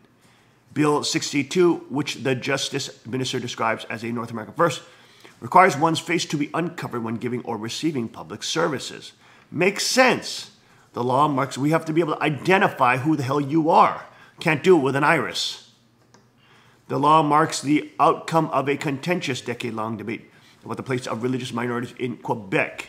Details of how the law would apply have yet to be worked out, but critics are concerned it will empower civil servants, such as frontline hospital workers, to refuse service to a woman in a niqab or burqa. Now, I guess you could do it with an iris scan, but then you would have to create a citizen's log. Everybody would have to be forced to get iris scans for this little minority who could, of course, that would tax and that would harm the freedom of all the other people who don't want to do iris scans and know the dangers of such type of technologies and don't want to give their fingerprints or irises over to the government. The Justice Minister, Stephanie Valley, confirmed that the law would apply to anyone taking a city bus. Yeah, of course. To take public transit, you have to have your face uncovered, because we have video in those buses, and just in case you do something stupid, the people can see you. You can't really do a video scan off a iris scan off a video, caught on video POV, video catching some criminal on camera. Hard to do a little iris scan if the whole face is covered, isn't it? The Liberals used their majority in Quebec National Assembly to adopt the law on Wednesday, 66 to 51. The opposition parties voted against it, with the Parti Québécois and Coalition Avenir Quebec, saying it didn't go far enough. The legislation is already being criticized by Muslim organizations, civil rights groups, and Montreal Mayor Dennis Coderre, who said he will bear the brunt of the law's provisions as home to most of Quebec's immigrants.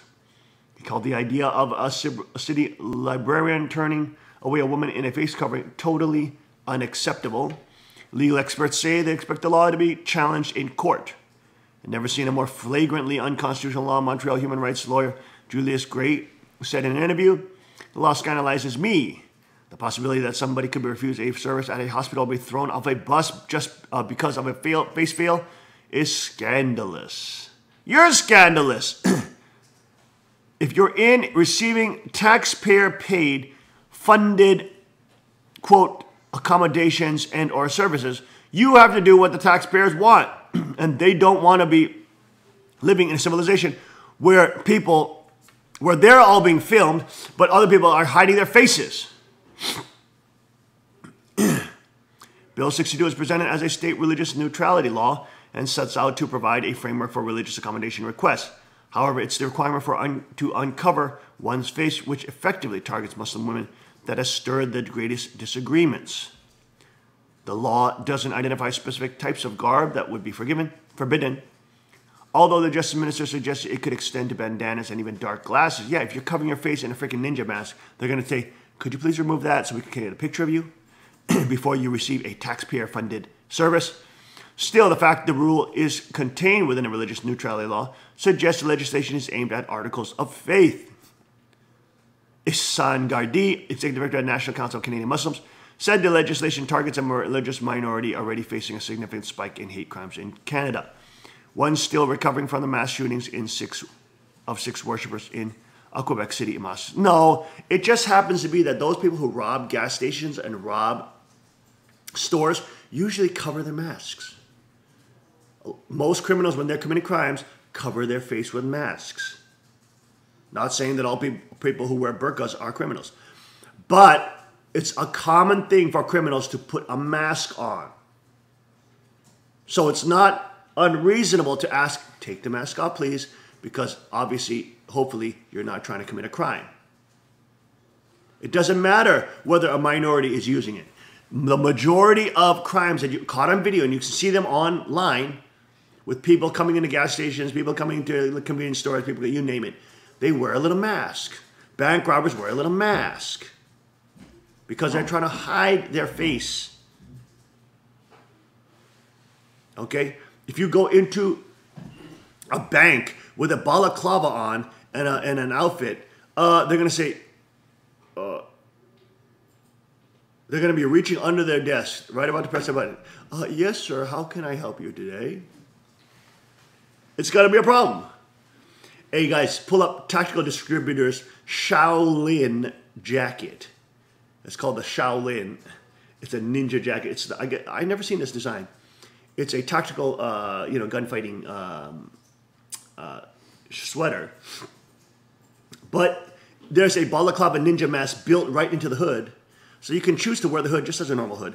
Or if you put the balaclava on, then you can wear it as a ninja mask, basically. Or you can pull it down and wear it as a scarf, which I thought was pretty interesting. Pretty interesting. There you go. There is the Tactical Distributor Shaolin hoodie. Shaolin hoodie. Look at that. I don't like the materials, and I don't actually waterproof material. Go ahead down. There's a video of it. Hit that Shaolin video. Check out the Shaolin hoodie. That's pretty dope. I don't like the colors because they're not my colors. There's black and gray. I wish I had a little earth tones, which would be cool. Then I may get this hoodie. Look at that. It looks like a normal standard hoodie with a nice angled zipper, chest pockets, all this kind of thing. I just saw this the other day. I was like, dang, that's pretty cool, man. One of the gun guys on YouTube was covering this hoodie, which is pretty dope. See, that balaclava is built in, so you can actually cover your face. But again, that's for really cold weather. I don't know why they would have that in a mid-layer hoodie. I guess you wear that mid-layer underneath a jacket in cold weather. I guess that's what they're thinking. And of course, you got the little, thumb loops, whatever. And there's actually some kind of DSW treatment on it. DWR, I'm sorry. So it has a little bit of moisture wicking and water repellency. I don't know why they only got those colors, man. I don't wear a lot of black because that looks so Antifa. It looks so wacky. But I mean nowadays. But that would be cool in like coyote brown or earth brown, or even olive green. Hey, I'd get that. That's pretty dope, man. It's pretty cool. You got a balaclava and a scarf, basically a scarf built into it. Or you know what I do? I may modify one of my hoodies, hoodies, and just sew one in, because that's a good idea. It's an interesting idea. Have a nice balaclava in there, you know, for colder treks or some of that. I digress. It allows voices to marginalize and vilify the Muslim community even further, they say. Mr. Gardi said in an interview from Ottawa, what does it serve to further target a tiny minority of the population for political gain? Yet it's not the business of the state to be in the wardrobes of the nation. The government's first tabled Bill 62 in 2015, initially aimed at services at provincial bodies and institutions. It was later amended to extend to municipalities and transit authorities. Its reach would spread to schools, health institutions, and daycares. Premier Philippe Coula, who faces an election in less than a year, has been under political pressure amid perceptions of being weak on identity issues. He portrayed the new law as being about communications. A cover face isn't only about religion. You speak to me, I speak to you, I see your face, you see mine. It's part of communications. It's a question in my mind that is not solely religious, it's human. The law lets someone with a face covering ask for religious accommodation, but it can be refused for reasons of security, communication, or identification. And the law appears to leave the initial decision to grant or deny a service with frontline public employees. That's the nightmare aspect of it. Robert Leckie, Dean of Law of McGill University in Montreal, said in an interview on Wednesday. I have no doubt that a lot of good faith public servants will feel pressure to deny service. He said Quebec was pioneer jurisdiction decades ago in bringing equality and measures in its own charter. It was a shame it was moving forward with Bill 62. Well, with the rising trend of Islamic terrorism and hidden faces, hey, it's not too crazy, because it seems to be that the people in the Western world that are doing bombings and mass shootings are always screaming Allah Akbar. There's kind of a link. So it's not like these people are randomly worried about Muslims, just like they're not necessarily worried about Christians or Buddhists. The reason why people are worried about Muslims is because if you want to be Orthodox, and if you're wearing a garb and hijab and burqa and following seriously, you're going to have to be following the orthodoxy, which is a jihadi orthodoxy. Muhammad himself was a jihadi. He was a one who waged actual war on different civilizations like Mecca. Went in and mass murdered Jewish people in Mecca who did not convert. 800 at his own hand he beheaded. He sliced off the heads and sawed off the heads of Jews himself. He was a tribal warlord, and he was taking nations by force. And of course, sex slaves. He had sex slaves. He had multiple wives beyond his 4 wives prescription. And he was engaged in pedophilia with a 5-year-old girl named Aisha, who was his favorite bride. Okay, so there's a little bit of a reasons why Western people and civilization is worried about Islam. And if you're so orthodox and into your religion that you're going to wear that burqa, well, then that is cause for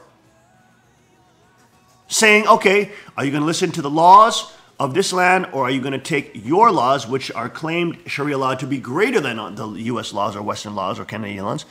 Will you submit to our laws, or will you not submit and maintain your Sharia law?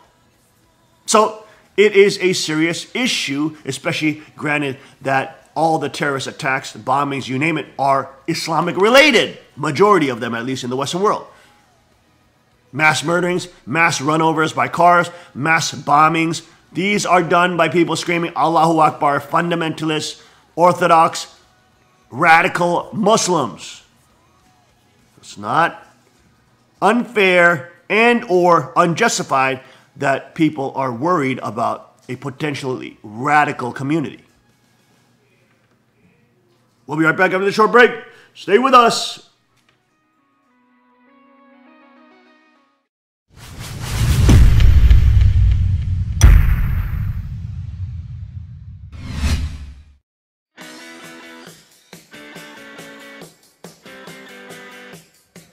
Hi, welcome to Tommy Gun Warehouse.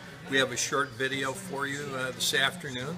We want to show you how to work the action On a P380, this is our very small pocket 380 that it has a very strong spring, to work the slide.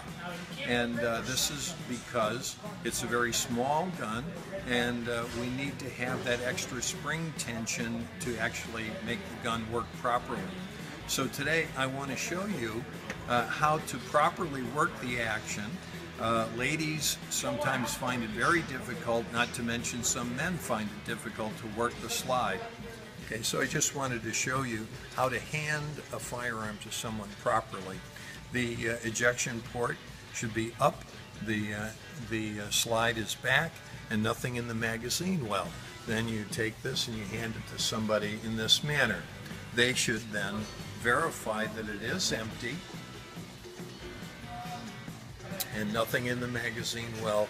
And now what I want to show you is how to work the action on this P380. It's sometimes difficult for men and many times difficult for women, but if you know how, it's not that difficult. So Dai is going to start out by facing at a 45-degree angle downrange. The gun is going to be, the axis of the barrel is going to be the same axis as her forearm.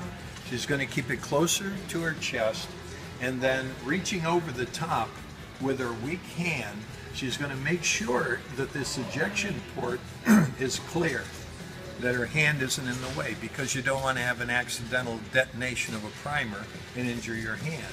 So using the upper body strength, you're going to, just work it together, push and pull at the same time, and lock it back. And it's just that simple. You might not get it the first time, but all it takes is a little practice and learning how to use your muscles, and you'll do just fine. Dai had started this just a short time ago, and after the third or fourth attempt, she was doing it perfectly. So thanks for listening. Come down and see us at Tommy Gun Warehouse, and we'll show you this P380. Yes, sir.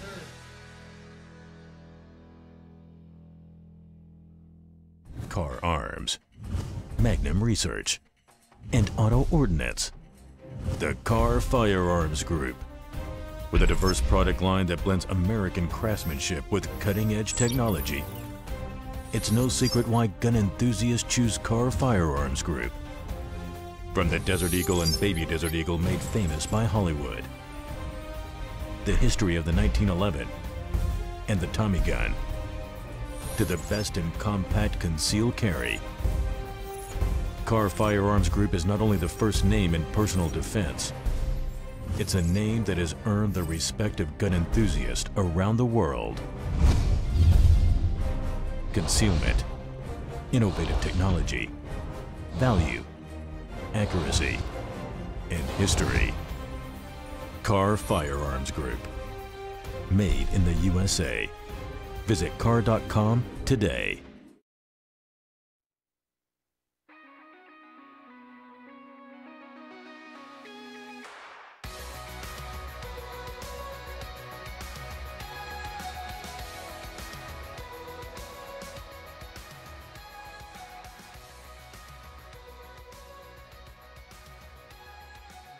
And we are back. Welcome back to Kingsburg this Thursday, October 19th, 2017. Second King reporting live from the Chenyugung Palace. Let's go now to Tim, the Asian Elder, for an important report on China. Tim. So we touched a little bit on Xi Jinping's address to the National Conference of the Chinese Communist Party yesterday. But it was a 3-hour speech, and after all, this is the guy that controls a pretty hefty portion of the world's population. 1.3 billion is the official figure.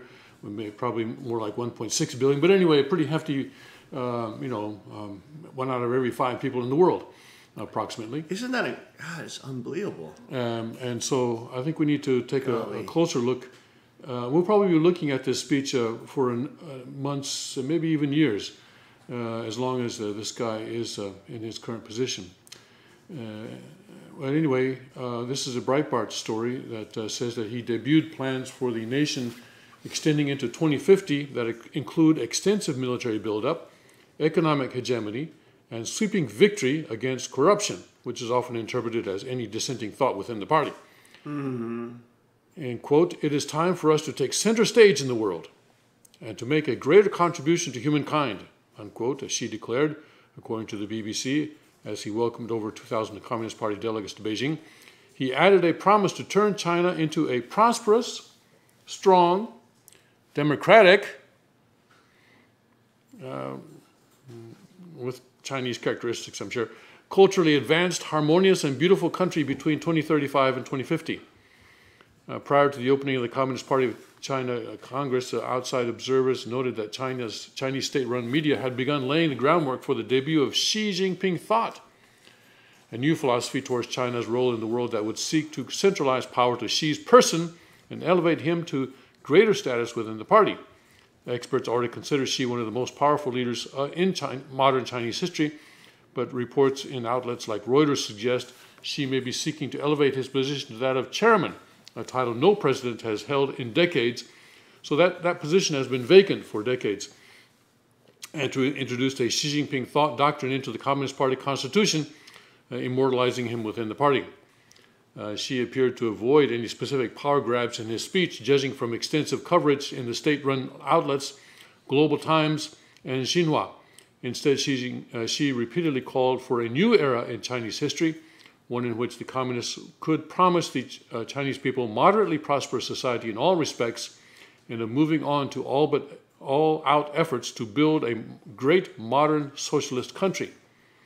Xi's speech introduced the party the doctrine of Xi Jinping thought, debuting a report titled "Thought on Socialism with Chinese Characteristics for a New Era." Xi's tenure has been marked by an emphasis on the Chinese characteristics part of that title, heavily invoking nationalist sentiments and a brand of Chinese exceptionalism meant to elevate him and to justify the hallmark mass arrests of corrupt officials and repeated invasions of neighboring territories that have defined his tenure. The report itself offers vague descriptions of Xi's vision for the future, summarized by the Global Times as, quoting here, "In the first stage from 2020 to 2035, the Chinese Communist Party will build on the foundation created by the moderately prosperous society with a further 15 years of hard work to see that socialist modernization is basically realized. And in the second stage from 2035 to the middle of the 21st century, the CPC, that's the Communist Party, Chinese Communist Party, will build on having basically achieved modernization, work hard for a further 15 years, and develop China into a great modern socialist country that is prosperous, strong, democratic, culturally advanced, harmonious, and beautiful." So they keep using... They think they're so democratic right now. Well, but remember, anybody who goes against the Chinese Communist Party gets killed. You die! You have your organs harvested. You're so free. Yes. So free to die. Go ahead. The principal contradiction facing Chinese society has evolved to be that between unbalanced and inadequate development and the people's ever-growing needs for a better life. That's according to the pro-communist Global Times. Among other contradictions are Xi's insistence in the speech that China will never seek, quoting here, hegemony or engage in expansion, unquote, coupled with his promise to use only a full modernized military to assert Chinese dominance in the region and eradicate separatist movements in breakaway regions like Hong Kong and Taiwan. I mean, basically sat up there for 3 hours lying to everybody. Yes, well... Over point after point after point. But we need to, in some way we need to take him for his word. This thing about seeking a military hegemony and... but yet he's not going to expand. But not going to expand, of course. Even though he's trying to take over South China Sea. Half of it is truth and half of it is lies. we know which is which. Oh Lord! For Hong Kong, Xi promised that Beijing would work to reap the benefits of their capitalist system without allowing for capitalism in the mainland China. Quoting, "We will continue to support Hong Kong and Macau in their own development into the overall development of the country," unquote. He asserted. So he's just going to suck their blood. Yes, we'll vampirically tax him to death. Yes. In addition to imposing Xi's personal philosophy, the Chinese Communist Party serves as a marketing tool to entice Western leftists to support the unilateral autocracy of the Communist Party over free societies. This the government articulated in a column in Xinhua where the publication declares, quote, "Chinese-style democracy has never been healthier and China has absolutely no need to import the failing party political systems of other countries. Xinhua refers to competitive republics as confrontational and claims that the West has been engulfed in crises and chaos due to its embrace of classical liberal values. Quote, endless political backbiting, bickering, and policy reversals which make the hallmarks of liberal democracy have retarded economic and social progress and ignored the interests of most citizens, the article claims.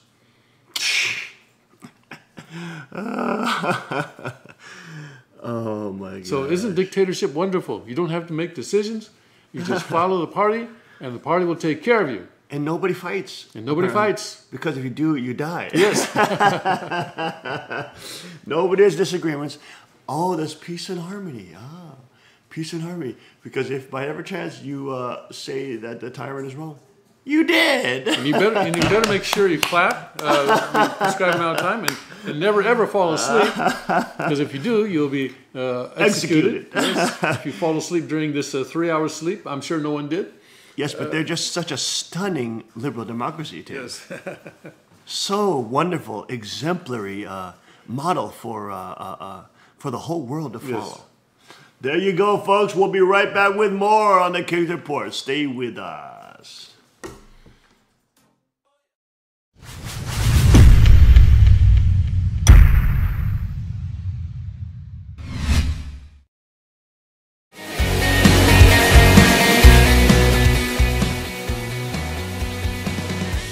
Let love explode and bring the dead to life.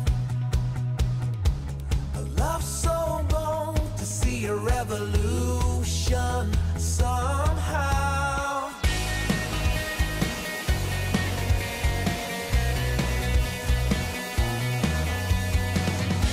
Let love explode and bring the dead to life. A love so bold to bring a revolution somehow. Now I'm lost in your freedom, and this world I'll overcome. My God's not dead, he's surely alive. He's living on the inside, roaring like a lion. God's not dead, he's surely alive. He's living on the inside, roaring like a lion. He's roaring like a lion. Let hope arise and make the darkness hide. My faith is dead, I need a resurrection somehow. Now I'm lost in your freedom, and this world I'll overcome. My God's not dead, he's surely alive. He's living on the inside, roaring like a lion. God's not dead, he's surely alive. He's living on the inside, roaring like a lion. He's roaring like a lion. He's roaring. Let heaven roar and fire fall. Come shake the ground with the sound of revival. Let heaven roar and fire fall. Come shake the ground with the sound of revival. Let heaven roar and fire fall.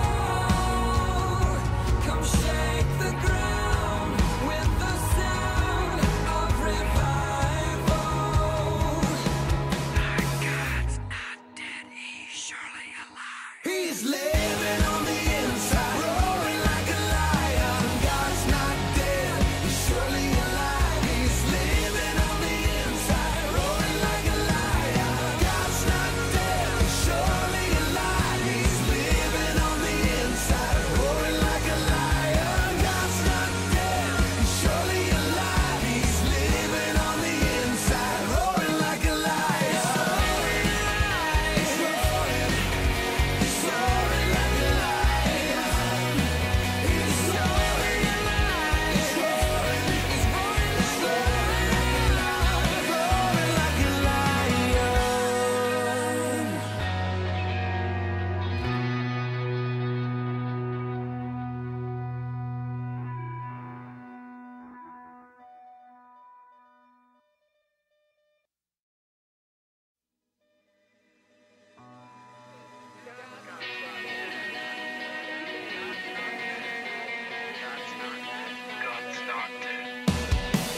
darkness hide.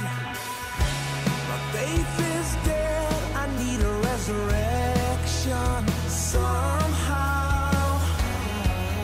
No, I'm lost in your freedom. And this world I'll overcome. My God's not dead, he's surely alive. He's living on the inside, roaring like a lion. God's not dead, he's surely alive. He's living on the inside, roaring like a lion. He's roaring like a lion. He's roaring. Let heaven roar and fire fall. Come shake the ground with the sound of revival. Let heaven roar and fire fall. Come shake the ground with the sound of revival. Let heaven roar and fire fall. Come shake the ground with the sound of revival. God's not dead, he's surely alive. He's living on the inside, roaring like a lion. God's not dead, he's surely alive. He's living on the inside, roaring like a lion. God's not dead, he's surely alive. He's living on the inside, roaring like a lion. God's not dead, he's surely alive. He's living on the inside, roaring like a lion. He's roaring like a lion. He's roaring like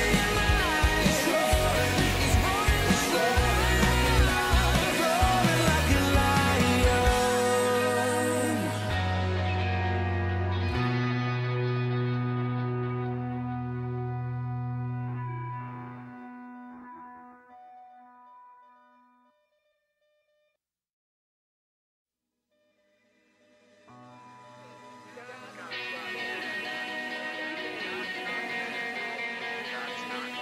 God's not dead.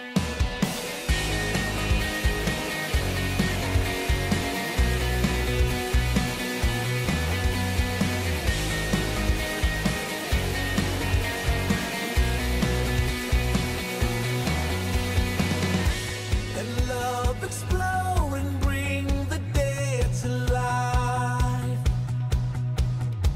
A love so bold to see a revolution somehow.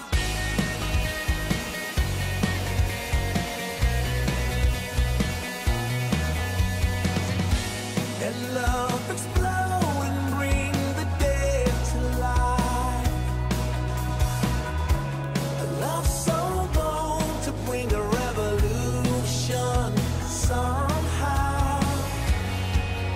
No, I'm lost in your freedom. And this world I'll overcome. My God's not dead, he's surely alive. He's living on the inside, roaring like a lion. God's not dead, he's surely alive. He's living on the inside, roaring like a lion. He's roaring like a lion. Let hope arise and make the darkness hide. My faith is dead, I need a resurrection somehow. No, I'm lost in your freedom. And this world I'll overcome. My God's not dead, he's surely alive. He's living on the inside, roaring like a lion. God's not dead, he's surely alive. He's living on the inside, roaring like a lion. He's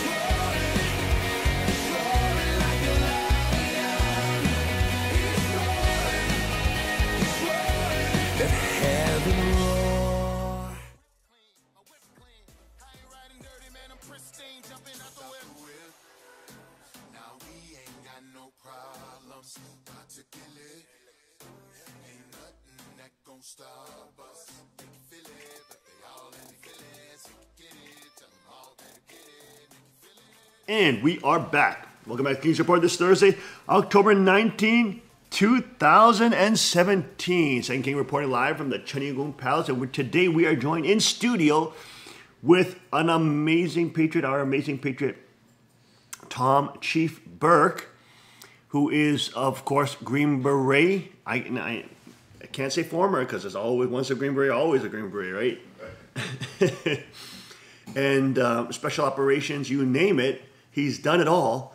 Let's go into the scandal now that's now developing, of course, with the FBI covering up some of the real facts that are involved in the Las Vegas massacre, including the sheriff, which we showed the video yesterday, of the sheriff now completely under the control of the FBI.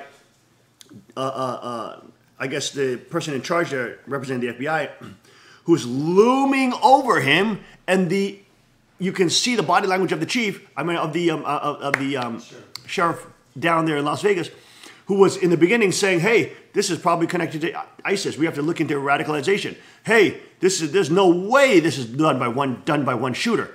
And now, after a week, after they probably did some backhanded threatening towards him, now he's looking down. He's saying, "I'm just going to read what I've been given by the FBI. I'm not going to say anything else. I'm just going to read this." I mean, the guy looked terrified, and he's out there reading. Let's now go to the clip of the forensic acoustic proof of second shooter in Las Vegas massacre by the health ranger, and who is the CEO of naturalnews.com, but of course a scientist as well. Let's look at his video now.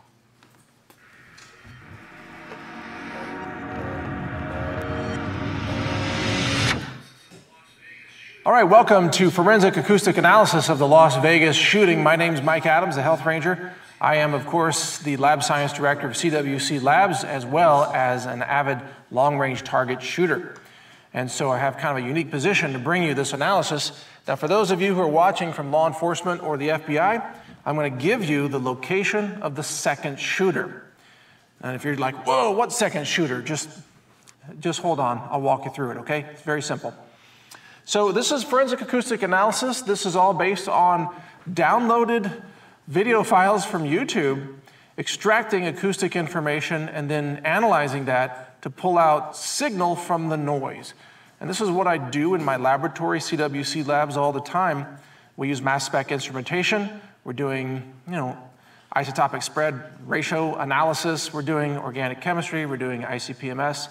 All kinds of analysis to pull signals out of noise. So this is the kind of thing I do every day. It just so happens now, it's a shooting situation. Maybe I can help out law enforcement here. I've been critical of the FBI and their lack of transparency about their investigation, but when they said they wanted help from the public, I decided to go ahead and shoot this video to, help them out. Maybe they haven't done this analysis yet. So here we go, let's jump right into it. First of all, let's cover some basic math here. The speed of sound at 20% humidity in Las Vegas temperatures is about 345 meters per second. I'm going to use the metric system here for a lot of this for all the obvious reasons.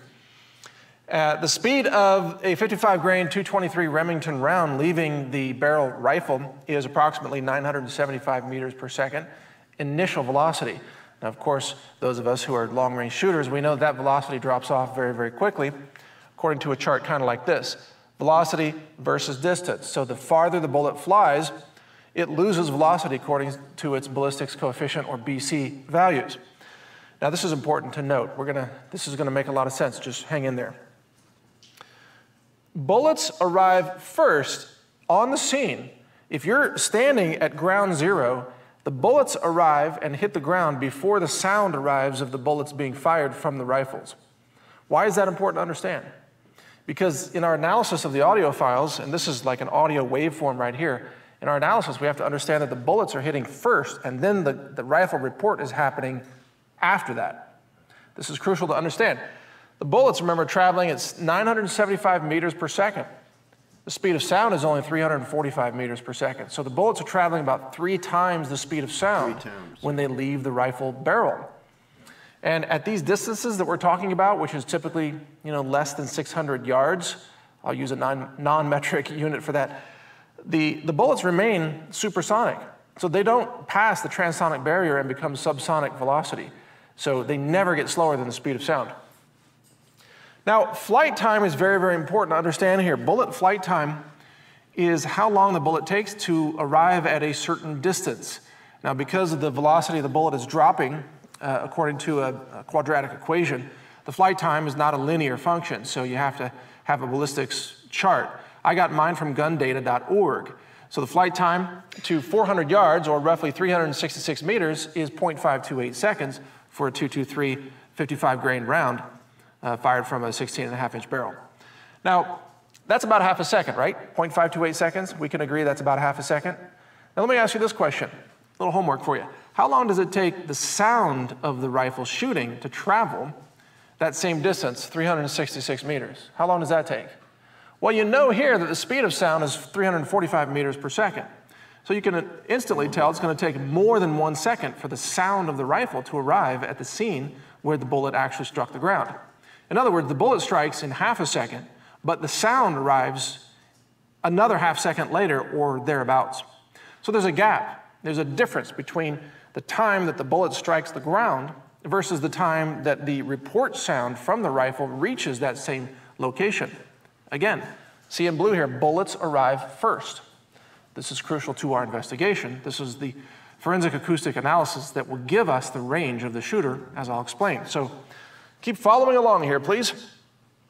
Now, I want you to notice these peaks here. See these 5 peaks? These are the sound waveforms that represent the sounds of bullets striking the pavement. And these are high-frequency sounds.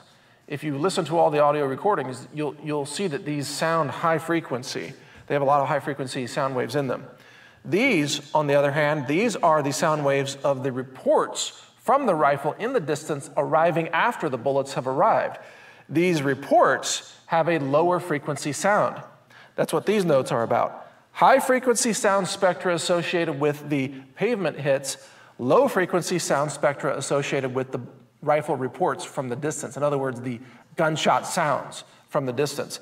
Now, why is there a difference in the frequency of the sound spectra between these two types of sounds?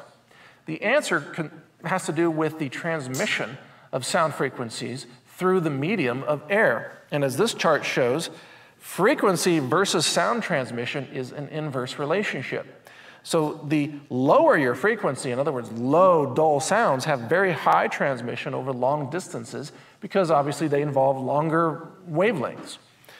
On the other hand, high-frequency sounds, such as high-pitched sounds or multiple harmonics of sounds, have very low transmission through air. Why is that? Because they involve very small wavelengths. Small wavelengths suffer what's called attenuation during transmission, which means they get silenced or, sort of muzzled or buffered or killed off or whatever you want to say.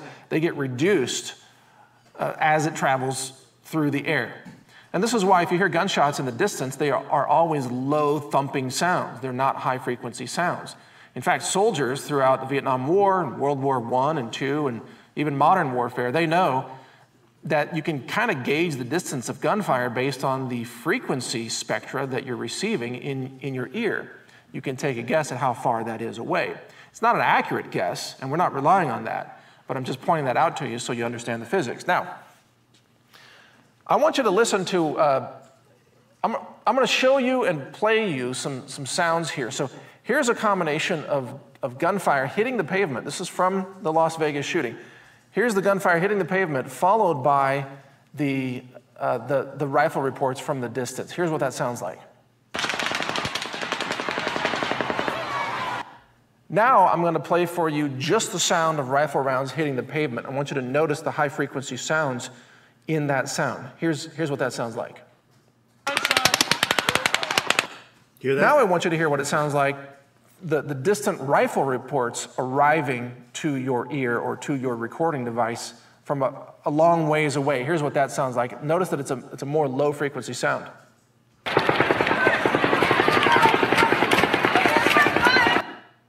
Now I'm going to play for you a sequence that is indicated by this, where you have a rifle round striking the pavement followed by the low frequency sound effects afterwards. So give this a listen, and then I'll point out something to you about the timing. So So did you hear that? Did you hear the rifle rounds hitting the pavement followed by the rifle reports from a distant location? That's very important to recognize because what you can do is you can get the time code of those events. So you see this blue dot here? This is the time code of the last round of the rifle hitting the pavement. And then this is the time code of the last burst of the rifle report from the distance. You know, the low frequency sound. So again, rifle hitting the pavement here, this time code, rifle report from the distance, this other time code. Notice that the rifle report time code comes after the rifle hitting the pavement, the bullets hitting the pavement time code. What you do is you subtract this time code from that time code and you get a gap. I'm calling it the lag time. This lag time might be expressed in a fraction of a second. It might be 0.3, 0.4, 0.5, what have you. What's important to understand is that this lag time, because of the laws of physics and the speed of sound and the ballistics coefficient velocity of the bullet itself, this lag time tells you the distance of the shooter from your present location. Now, I'm going to say that again because it's crucial to understanding all of this. The lag time tells you the range of your shooter. If you know the lag time and you know the bullets, the rounds that they're shooting, then you can actually calculate the distance of your shooter. And I put together a little spreadsheet here. This was done just using Excel. I just copied it over here. Distance in yards, 100, 200, 300 yards. This is the lag time that you would hear if you look at the acoustic analysis of the audio file. And as you can see, if you hear a lag time of 0.597, that tells you your shooter is 600 yards away. If you have a lag time of 0.311, your shooter is 200 yards away. Now this table is only valid, of course, for .223 Remington. It's very specific to the cartridge. So you can't apply this table to everything, but if any of you out there in law enforcement, if you want this spreadsheet, I'll be happy to send you this Excel spreadsheet and you can modify it for other cartridges if you want. It's a very simple calculation. So again, the lag time tells you the range. Now why is that important? Here's why it's important.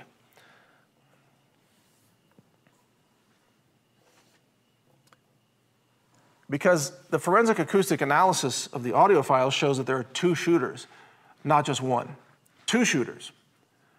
Two shooters, yes, two shooters. Shooter number one has a lag time in the audio file of about 0.559 seconds, which of course is consistent. Well, look at the chart, 0.559 seconds. Where does that show up on the chart?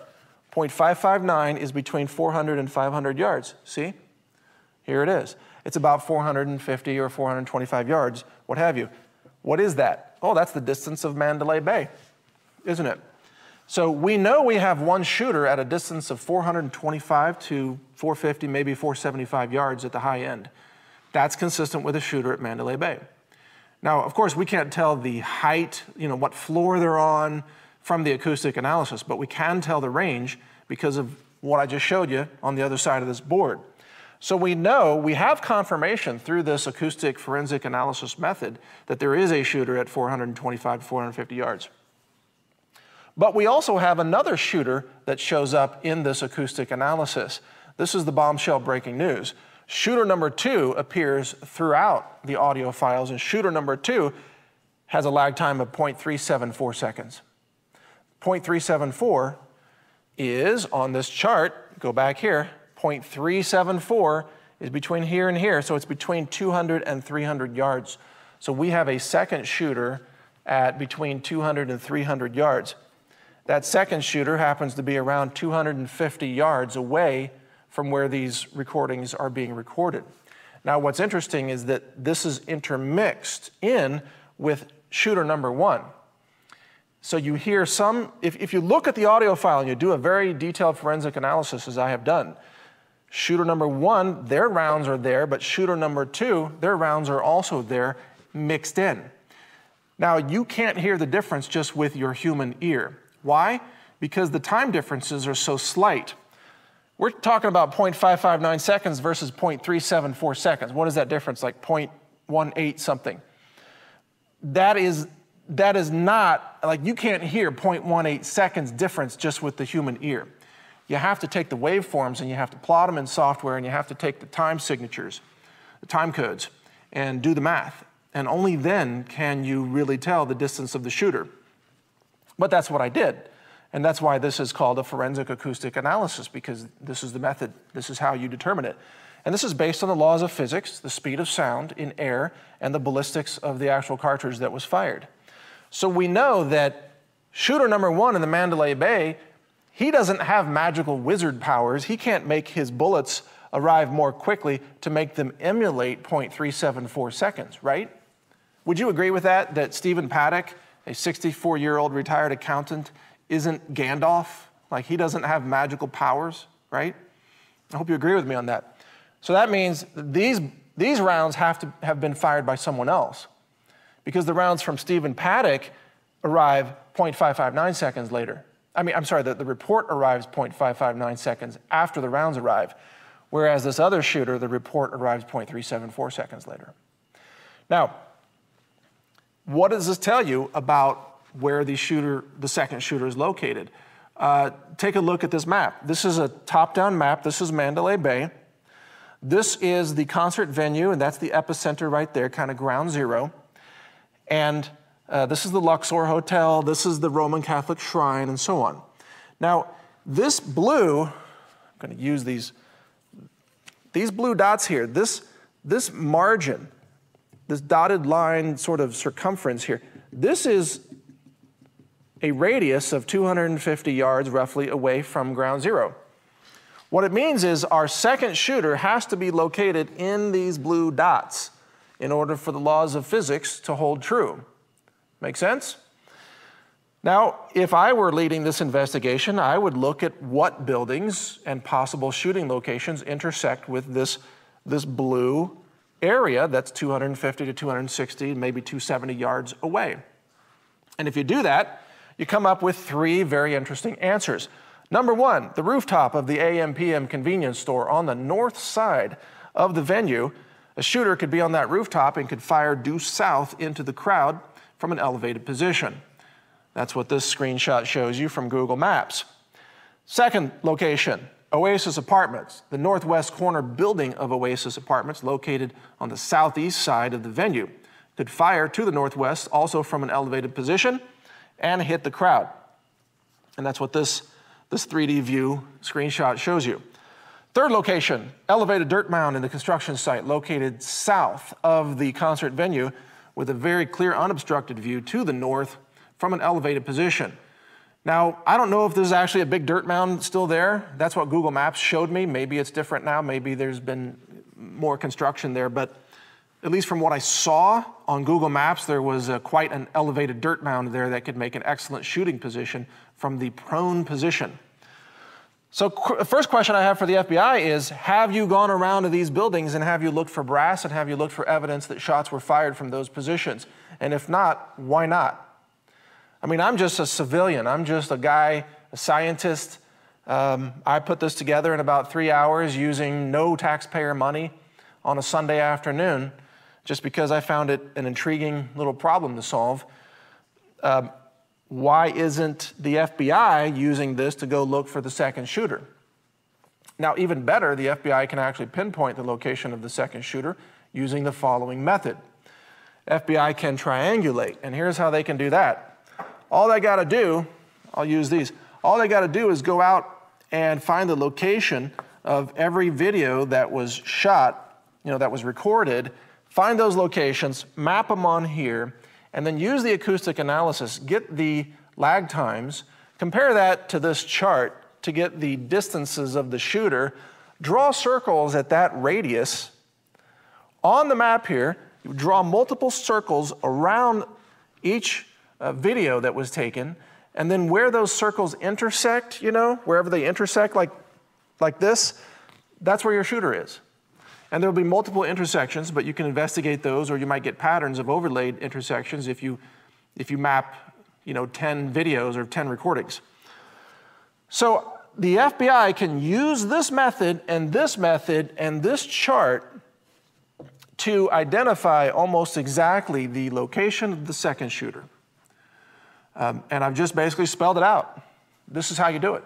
This is forensic acoustic analysis. And of course, by the way, I've never had any formal training in forensic acoustic analysis, but it's just math and physics. It's not rocket science here, folks. This is just it's like 10th grade geometry. In any case, the FBI insists, no, there's only one shooter. There's a shooter only from this position at the Mandalay Bay. And he did all the shooting, and he's the only guy. Don't ask any more questions. Don't worry, there's not a second shooter. That's the official story. YouTube is censoring videos that claim there might be a second shooter. Facebook is censoring. Google's probably going to start censoring. The media is mocking anybody who says there's a second shooter. Well, that's because everyday mainstream media people are mathematically illiterate and firearms illiterate, and they don't understand any of this stuff. So they've never seen this analysis, so you can't trust their views on anything because they have no clue what they're talking about. Most of them have never even shot a gun before. They don't even know that rifles expend brass. Literally, they don't ask questions like, hey, where's all the missing brass in the hotel room? That thought never occurs to them because they don't even know that rifles eject brass. That's how illiterate they are in the media. Nevertheless, for the FBI to be correct, Stephen Paddock would have to be a magical man. And that's why I've listed this. The FBI, the magic gunman theory. Can you see that? Is that even on the screen? The magic gunman theory, promoted by the FBI, supposes that Stephen Paddock fires rounds from the 32nd floor of the Mandalay Bay and then teleports himself, i.e. he's a mutant in the X-Men, to another location 250 yards away, fires rifle rounds from that location, and then he teleports back to the 32nd floor of the Mandalay Bay Hotel, shoots himself in the head to be discovered by police. This is the FBI's theory. You would talk about a... There we go. That is the gist of the theory. And of course, with that forensic acoustic analysis, the Health Ranger shows that when you have the strikes on the ground, the bullets arriving first at the scene, and then the rifle reports coming later, by doing the math, you can show that there's a shooter at both 400 to 500 yard range and the 200 to 300 yard range. What's your view of this, Chief? How accurate, how significant is these kind of scientific findings? Very simple. Our artillery, ask any artillery officer or anyone that's fired artillery since the Second World War, by aiming one set of your guns high and bringing down the second set of guns to a lower level and then another set to a lower level, you could fire at a mountain and all the rounds will get there at the same time.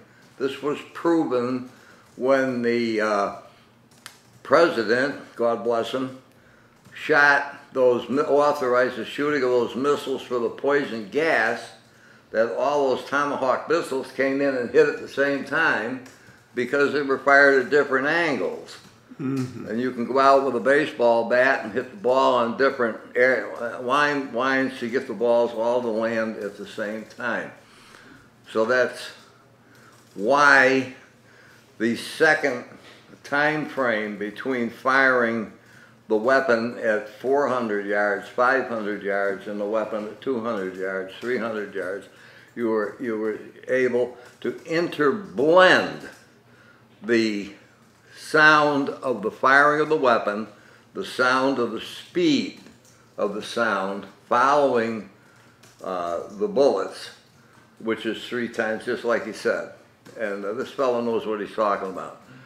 And that proves that there was a second shooter. Now, the easiest way that these people, if they had a half a brain, could have gone out there and found out by taking his circle and a product called luminol and go out and spread that all over the place around there, and you would find the cordite, which would light up under an infrared, and you could find out the exact position of where the shooter came from, the second shooter. I believe there might have even been a third. That's what he's saying. He's saying there's at least a second. I believe that. And I believe that it was a crossfire, and his high-angle fire at 500 yards was a masking fire. So you couldn't tell the shooters coming in close. Yeah, that's what people on the ground were saying. There were shooters coming towards them. Well, this is a technique we use in special forces. Wow. That will have long-range fire coming in, and we'll sneak up and get you in the head. Wow. And get out. So this is, the Navy SEALs are perfect at that. They do it all I can't say. But Well, now look at 400 to 500 or 600 yards distance. right. How much of an arc is there? Is there quite a bit of an arc? Well, we didn't have all this fancy stuff in Vietnam in the 60s. What we did have was, when I was training snipers, what I taught them was, you hold your weapon out level, you're looking through the scope. I'm going to take a bullet, pull it out of the case, pull just the lead, and put your mess kit down there. It's a tin thing. It opens up. And we would, have the sniper I'm training aim at a target. And so he would get his elevation right from the barrel of the weapon, drop the bullet, because the bullet will drop just as fast as it will travel out there, and hit the tin, and he could hear it hit the tin mess kit, cling, and he could tell. Therefore, he could raise and lower the windage by what you call Kentucky windage, because you always don't have time when you're out on a. When you have target, you got to get on it and get it to start adjusting a scope. So that was the easy way. It was all Kentucky windage. A lot of our, as a matter of fact, our sniper hero in Iraq, he used Kentucky windage and picked off real bad guys that could have done a lot of damage. But I believe this is an ISIS-controlled attack, and this guy became the fall guy. Now, how did they get to him? Could they have hypnotized him? That's possible. There's all kinds of ways of tracking why this man would perform that way. What's interesting, because now they've come out and they've now admitted that he was on psychotropic drugs. Also, he has a history of psychopathy. His father was a psychopath as well. And so he was on psychotropic drugs, which show all the mass shootings that happened in the U.S. have been with people on psychotropic drugs or on the drug of Islam, doing terrorism, etc. And also, it's been found that in his hotel room, he had both literature from Antifa and ISIS. And on top of that, ISIS took credit for his attack, but they don't take credit for all attacks. They only take credit for the soldiers that they know are ISIS. And they're actually quite consistent. I mean, Paul Just Watson has a whole video on that. So we have ISIS taking responsibility for it, saying this is one of our soldiers.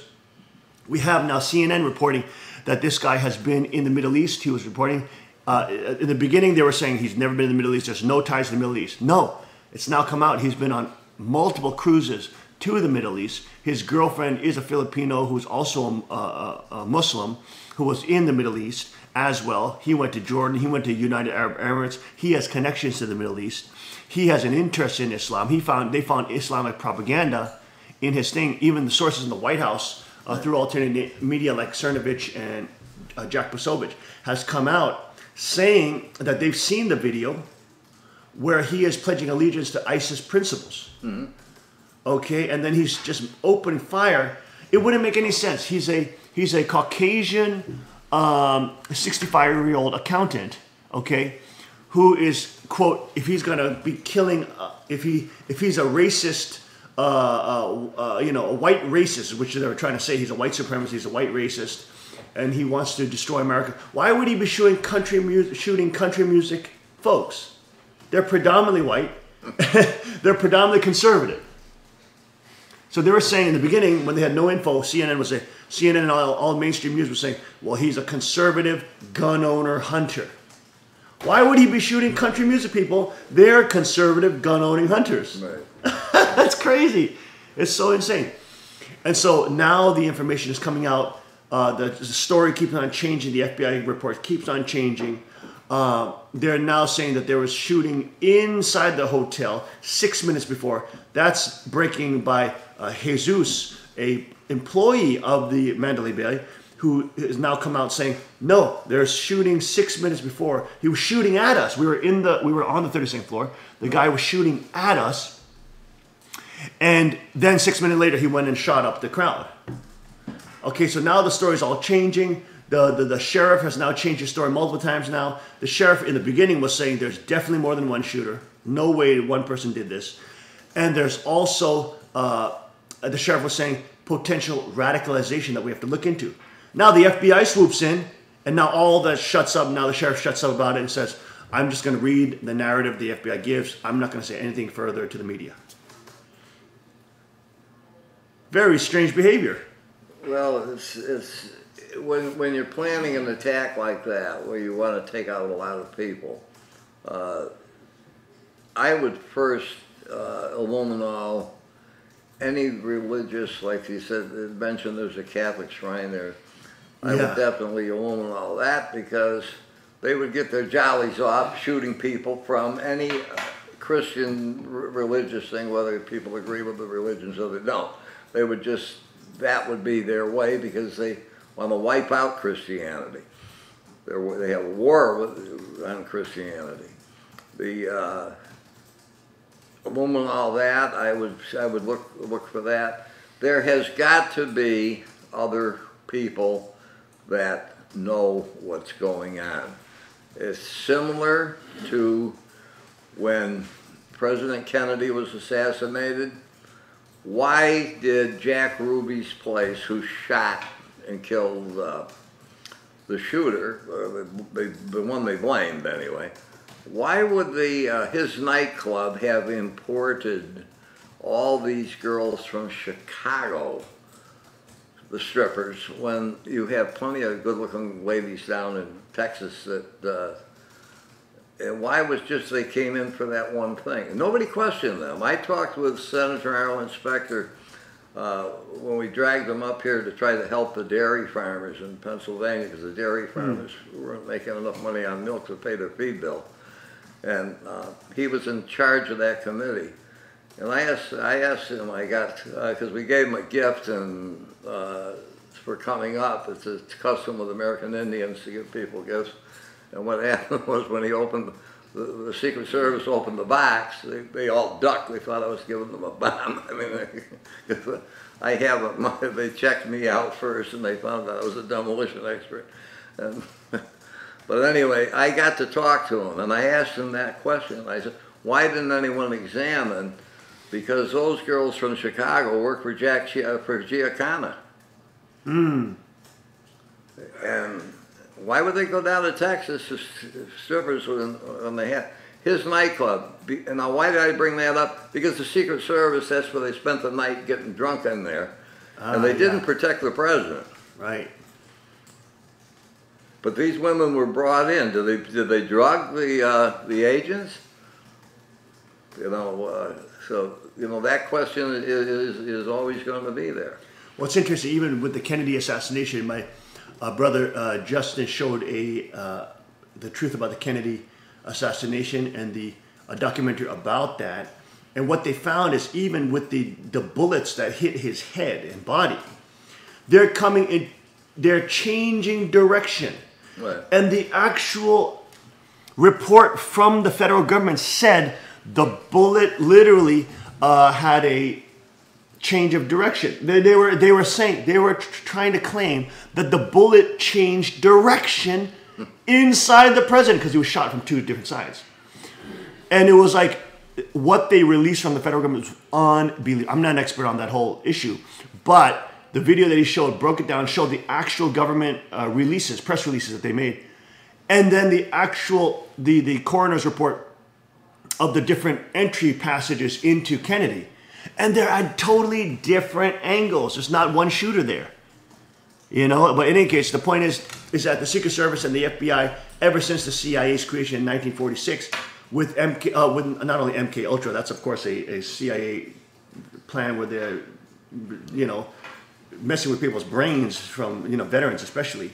They're trying to get veterans in there and trying to erase their memories and to control them, put them on psychotropic drugs.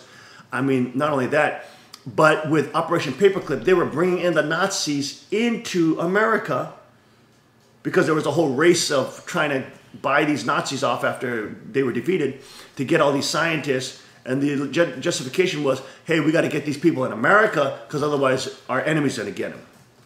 But then they came over and then they set up the same Stasi system and the same Nazi surveillance system that they dreamed of in Germany. And they set it up right here. And now we have the NSA spying on every single phone call we make. They have Operation Honey Hole where they can put stuff onto your computer and put child pornography and then blame you for watching child porn.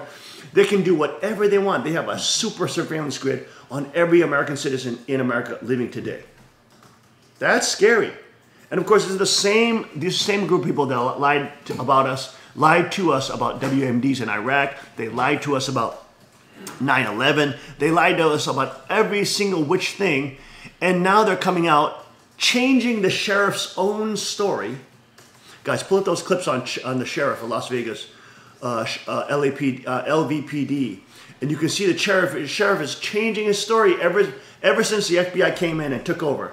The sheriff is shutting his mouth. Well, any interrogator would as a police officer, any police officer interrogating a witness would tell you that his demeanor, he keeps changing his thing he wouldn't make a good witness because he keeps changing his thing. But as far as the bullet, a cruise missile has a director on it that can direct and land where you want. They just shoot one and land it in your back pocket. I believe what Justin said, that who is a gun expert, the bullet. I wouldn't believe at the present time. I question the credibility of the Federal Bureau, which used to be a wonderful law enforcement agency, and I think somehow they got corrupted with this Hillary Clinton episode. Oh yeah. I think that there's a lot of things going on with these terrorist groups, but what these people that are at the NFL, what they're kneeling against is the people that are protecting them, because what they don't know is how many of these terrorists that the police have already aborted missions, and a lot of them were aimed at football games. And all you got to do is blow up one football game, and that's the end of the season. Oh yeah, and ISIS they cancel the Super Bowl. They cancel everything. So they don't know how good off they are that those police that they're protesting, and it's broad brush treating. And this is the policy of the communists. That's the way they do things. Yes. If one person does something, they still blame all of us Indians for killing custard. Well, the communist Clinton network, CNN, and of course Hillary, now they've been caught. Now Mueller Special Investigation from the FBI has proven the fact that Trump is not a Russian agent, but they've proven that Hillary Clinton is a Russian agent. She sold 20% of the uranium, of the U.S. uranium, to Russia. Tim reported that just yesterday, and that's now top news. It's now proven that she was a Russian asset. That's come out in the FBI probe. She is the criminal. It's not Trump. She was blaming Trump for that, but she is the actual criminal, the Russian asset that Russia was using to sell out America. What the American people should know is when they say she was selling uranium, they say, so what? It's like buckwheat or, What she was selling was enough explosive material to take out New York City, Los Angeles, Chicago, Houston, Texas. Wow. Wow. That's what 20% of uranium can do. Wow. Any nuclear scientist can testify to that, and people are. We have weapons that can do that too. But you have a lunatic up in North Korea that has them, and he wants to use them. And where did he get the uranium, Hillary? Exactly, 1997. Even the papers reported about that. The Clintons are the ones that weaponized him. Right. It is absolutely ridiculous. We're going to take a short break. We'll be right back with the Chief. Stay with us.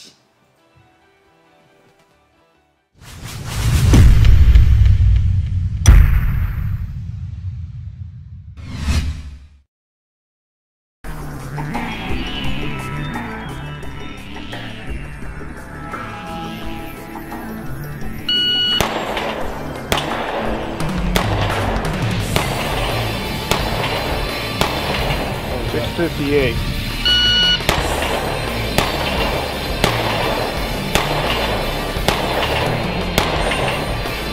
$614.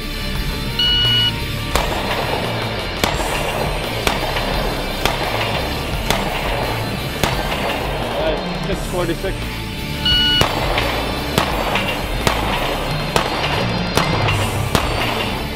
Time 471. Hello folks, I'm Justin Moon, the president of Carr Firearms Group, and today I've got the PM40 with True Glow night sights, and look at that, Magna porting. Look at that porting on that.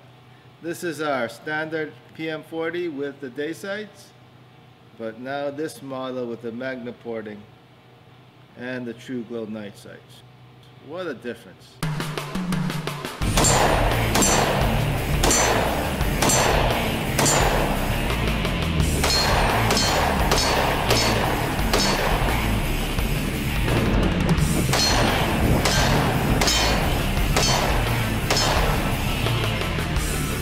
The .40 caliber PMs have a reputation for being quite a bit of a kicker. They do kick a lot.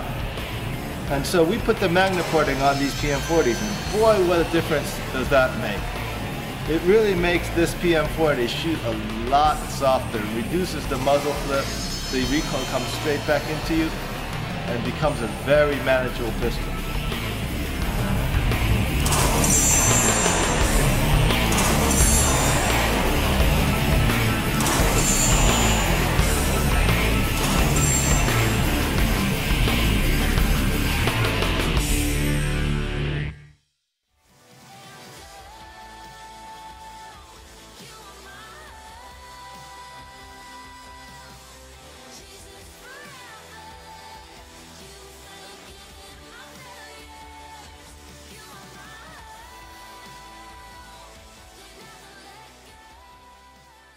And we are back. Welcome back to the King's Report with our special guest, Chief, joining us here in studio.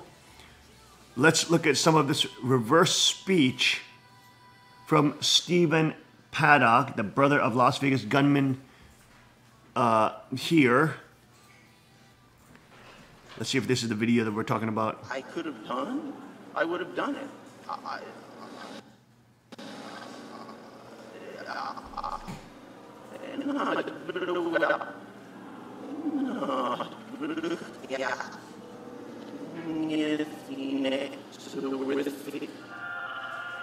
Maybe this is not the video. There's a full video here, 30-minute long, but there's another one. There's another one that shows, of course, him freaking out.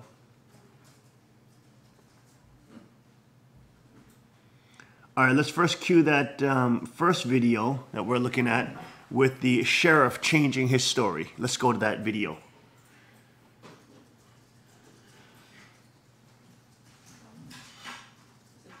Yeah.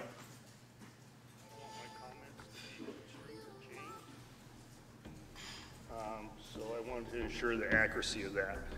But most of this conference will be done strictly through my narrative provided to you. By the FBI. He's extremely nervous. Look at him. Look at him. He's clearly disturbed. Okay, first and foremost, I want to give you an update on the injuries. Okay.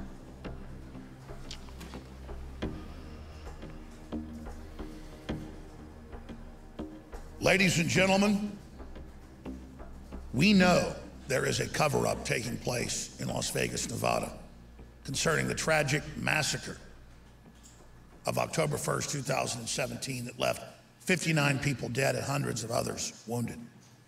We know that there were multiple shooters from all of our military experts and the acoustic evidence, but also witnesses on the ground who were up to a mile away and witnessed active shooters as well. And now we have the sheriff changing his story and the timeline over and over and over again. And when they do change the timeline, it's to line it up with what hotel witnesses saw, what security witnesses saw. But then you add to all of that the fact that we have hostage rescue team and FBI sources that told us day one that Paddock and his girlfriend were traveling to the Middle East and that there was Antifa and Islamic literature in the hotel room at Mandalay where the main shooting reportedly came from. The news is lying. FBI HRT did the hit on the guy, and they found Antifa information in the room and photos of the woman in the Middle East. So he did not kill himself. The FBI hostage rescue team killed him because he was firing on them. So he did not want to be taken alive, and reportedly he did it. And it was Antifa crap everywhere. We're not denying that most of the shooting came from there, but in the first 2.5 minutes, it's coming from multiple positions around downtown Vegas. And you can hear it in congruent, unedited videotapes where taxi cab drivers are sitting in the same spot, and you hear the shots far off in the distance. Then you hear shots at Mandalay right above the drivers. And then we've got footage from a mile away, close to where it happened, and you hear the same cadence, 2 different firearms, one that is a full auto smaller firearm, another that is clearly a light machine gun belt fed.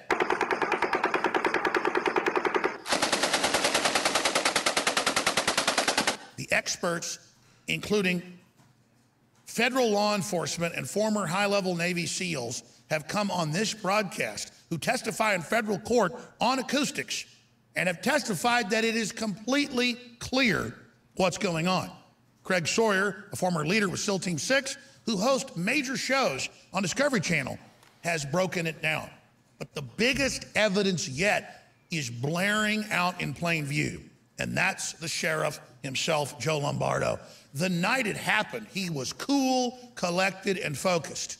Then a few days later, he gives us the first clues that match up with our sources and the witnesses that there's no way he acted alone, even though the FBI was saying he had to act alone. And there's no way, he could just be doing all this on his own. And that clearly he probably was radicalized and they were looking into that. Now the story completely changes. And when we look at the FBI agent who's the chief agent in charge there, he is a Mueller-Comey globalist minion involved, along with Mueller and Comey, suppressing investigations of Islamicists and others. And that's the big issue here. ISIS, even the AP reported, almost always takes credit for things they've done, not things they haven't done. Even if it's someone inspired by them, if they didn't get a communication from them, they won't take the credit.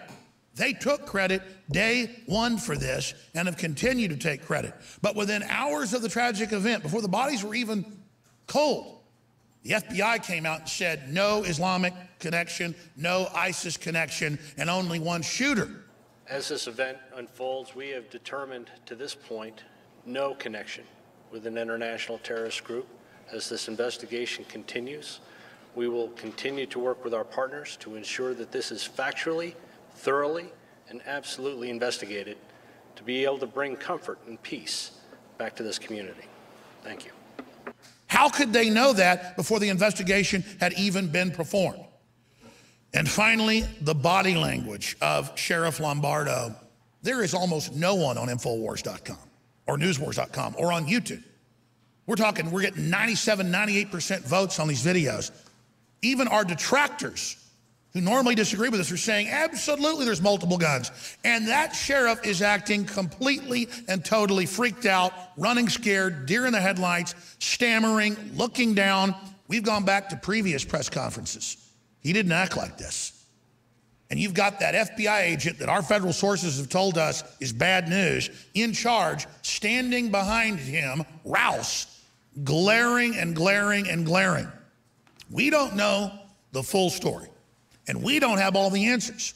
But when we question things and the questions we point out turn out to be valid, and our sources give us info that turns out to be accurate, and then we still get criticized by MSNBC, it's because they have to admit they don't know what's going on. Here's the headline. Las Vegas sheriff at emotional press conference admits he's still searching for answers, but tells you everything you've got to know.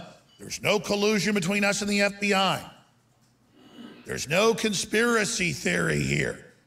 Conspiracy theory? when all the acoustic evidence and the eyewitnesses and the security people, you name it, are telling us the same thing. And now eyewitnesses that weren't even harmed, that are young, that are 29 years old, are dying, and 34 years old are suddenly dying of natural causes. And on top of it, we've got the security guard who reported he was shot at down the hallway 6 minutes before all this happened. He's disappeared. And then we've got witnesses at Mandalay and at other casinos as well, all concurring and lining up with the police scanner audio that there was shooting going on at the Bellagio as well.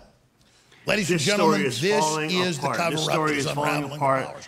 They're now coming out, you know, the man, they're now proving the fact that the police knew about the shooting before the mass shooting happened, because the guy was shooting 6 minutes before, and the police were already alerted.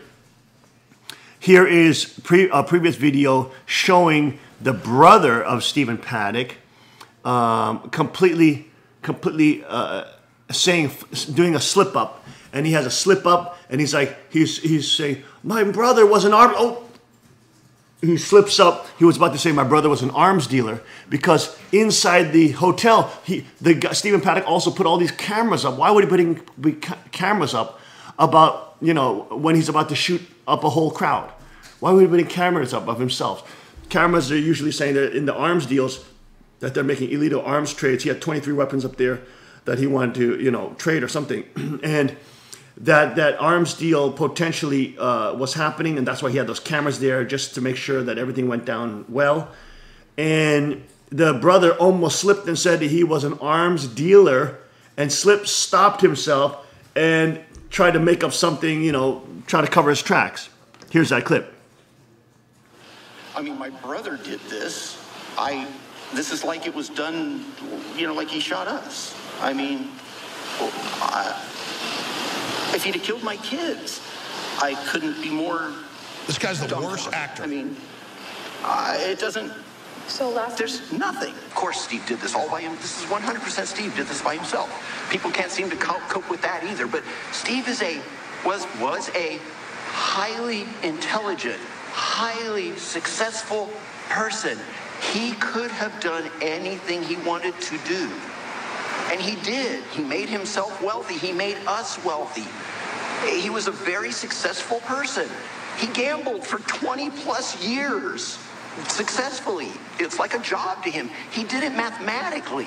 He did it because it was a way to have a fun life and he didn't go poor doing it. So he didn't ever do any of it. Now he did it all. This guy is central casting the squirreliest person I've ever seen. The dad was a psychopath, according to the FBI, bank robber that tried to run FBI agents over. I mean, these guys, this whole family is like demonic Muppets or something from what I've seen. Laura Limmer, what in the... And then, of course, they had another video where he's slipping up saying that the guy was an arms dealer, but then trying to cover his tracks. I mean, when you see these kind of signs, Chief, as a Green Beret, does it turn off and turn on any alarm signals? Well, in the early part of them, we were bringing in people to try to get into the Arban Army, the Republic of, and we were trying to get, and you had to screen them. And if you didn't learn quick how to judge people, you weren't going to be there, because you were also interviewing Viet Cong, you were also interviewing pirates, you were interviewing murdering gangsters and thieves and everything else that was going on in that mess. And you had to learn pretty quick, and I learned to study demeanor of people quickly. And a lot of this you can basically see that they're not telling the truth. And a lot of these people, you don't want to turn your back on them, I'll tell you that. The other thing is that the conflicting stories of what this guy's intent was, and they say, oh, nobody knows what his intent was. And that's because they've taken this and they blew it off like a hand grenade, an old M80 hand grenade that frags, it goes all over. And the pieces are scattered. But the truth is sooner or later come up, and all they have to do is go out there with aluminol and they can find out everything they want to see because they can see it. And the reason a lot of this, and I'm picking on the FBI again because their director lied and prejudged this Clinton thing for treason. And that really gets us mad because any of us guys that were in MACSOG were held for 50 years under the threat of being charged with treason and put in Leavenworth prison. If we even talked about the countries we were in, Laos, Cambodia, and all that, they only released that a few years ago. And this is, so we were held, and all of us honored that treason because we honored our country. And to see a woman that did what she did, and hundreds of rules and regulations that were broken in the custody of a person in that high level in government that has access to top secret information and be able to let it spread. She got people killed. She's got blood on her hands. All great Neptune's ocean cannot wash the blood off the hands of Hillary Clinton or her husband. Yes.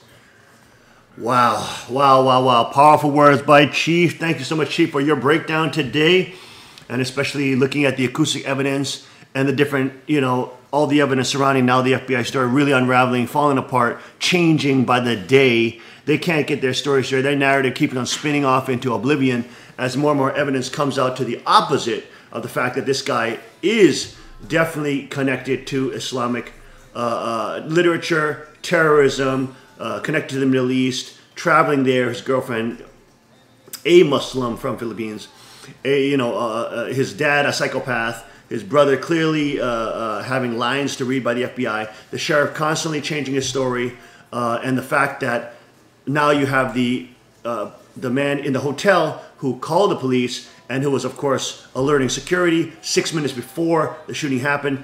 They knew about it, that there was an active gunman inside there. And, of course, the fact that there were active gunmen and more than one shooter is now starting to break down the narrative given by the FBI. They need to come clean and needed to come out and tell the truth. Let the LVPD speak for itself. They need to, let the evidence point us in the direction of truth and not a narrative that all gun owners are bad and bump stocks are the problem and the same Democratic Communist Party line that we have to disarm everybody and it's everybody who owns a gun's fault, that an Islamic terrorist who was radicalized, shot up, killed 49 people and injured over 527. It's a crazy time to be alive, folks, and we are certainly in these last of days. Make sure you are keeping to your crowns. The Bible says, let no man take thy crown, and your rod of iron. Make sure you stand in the dominion and sovereignty of God, and we will see you tomorrow, 5 a.m. sharp, with Tim Elder. Oh, I'm sorry. Tomorrow is Friday, so we'll be here, 5 a.m. sharp. We'll see you tomorrow. God bless, Godspeed, and may His kingdom come.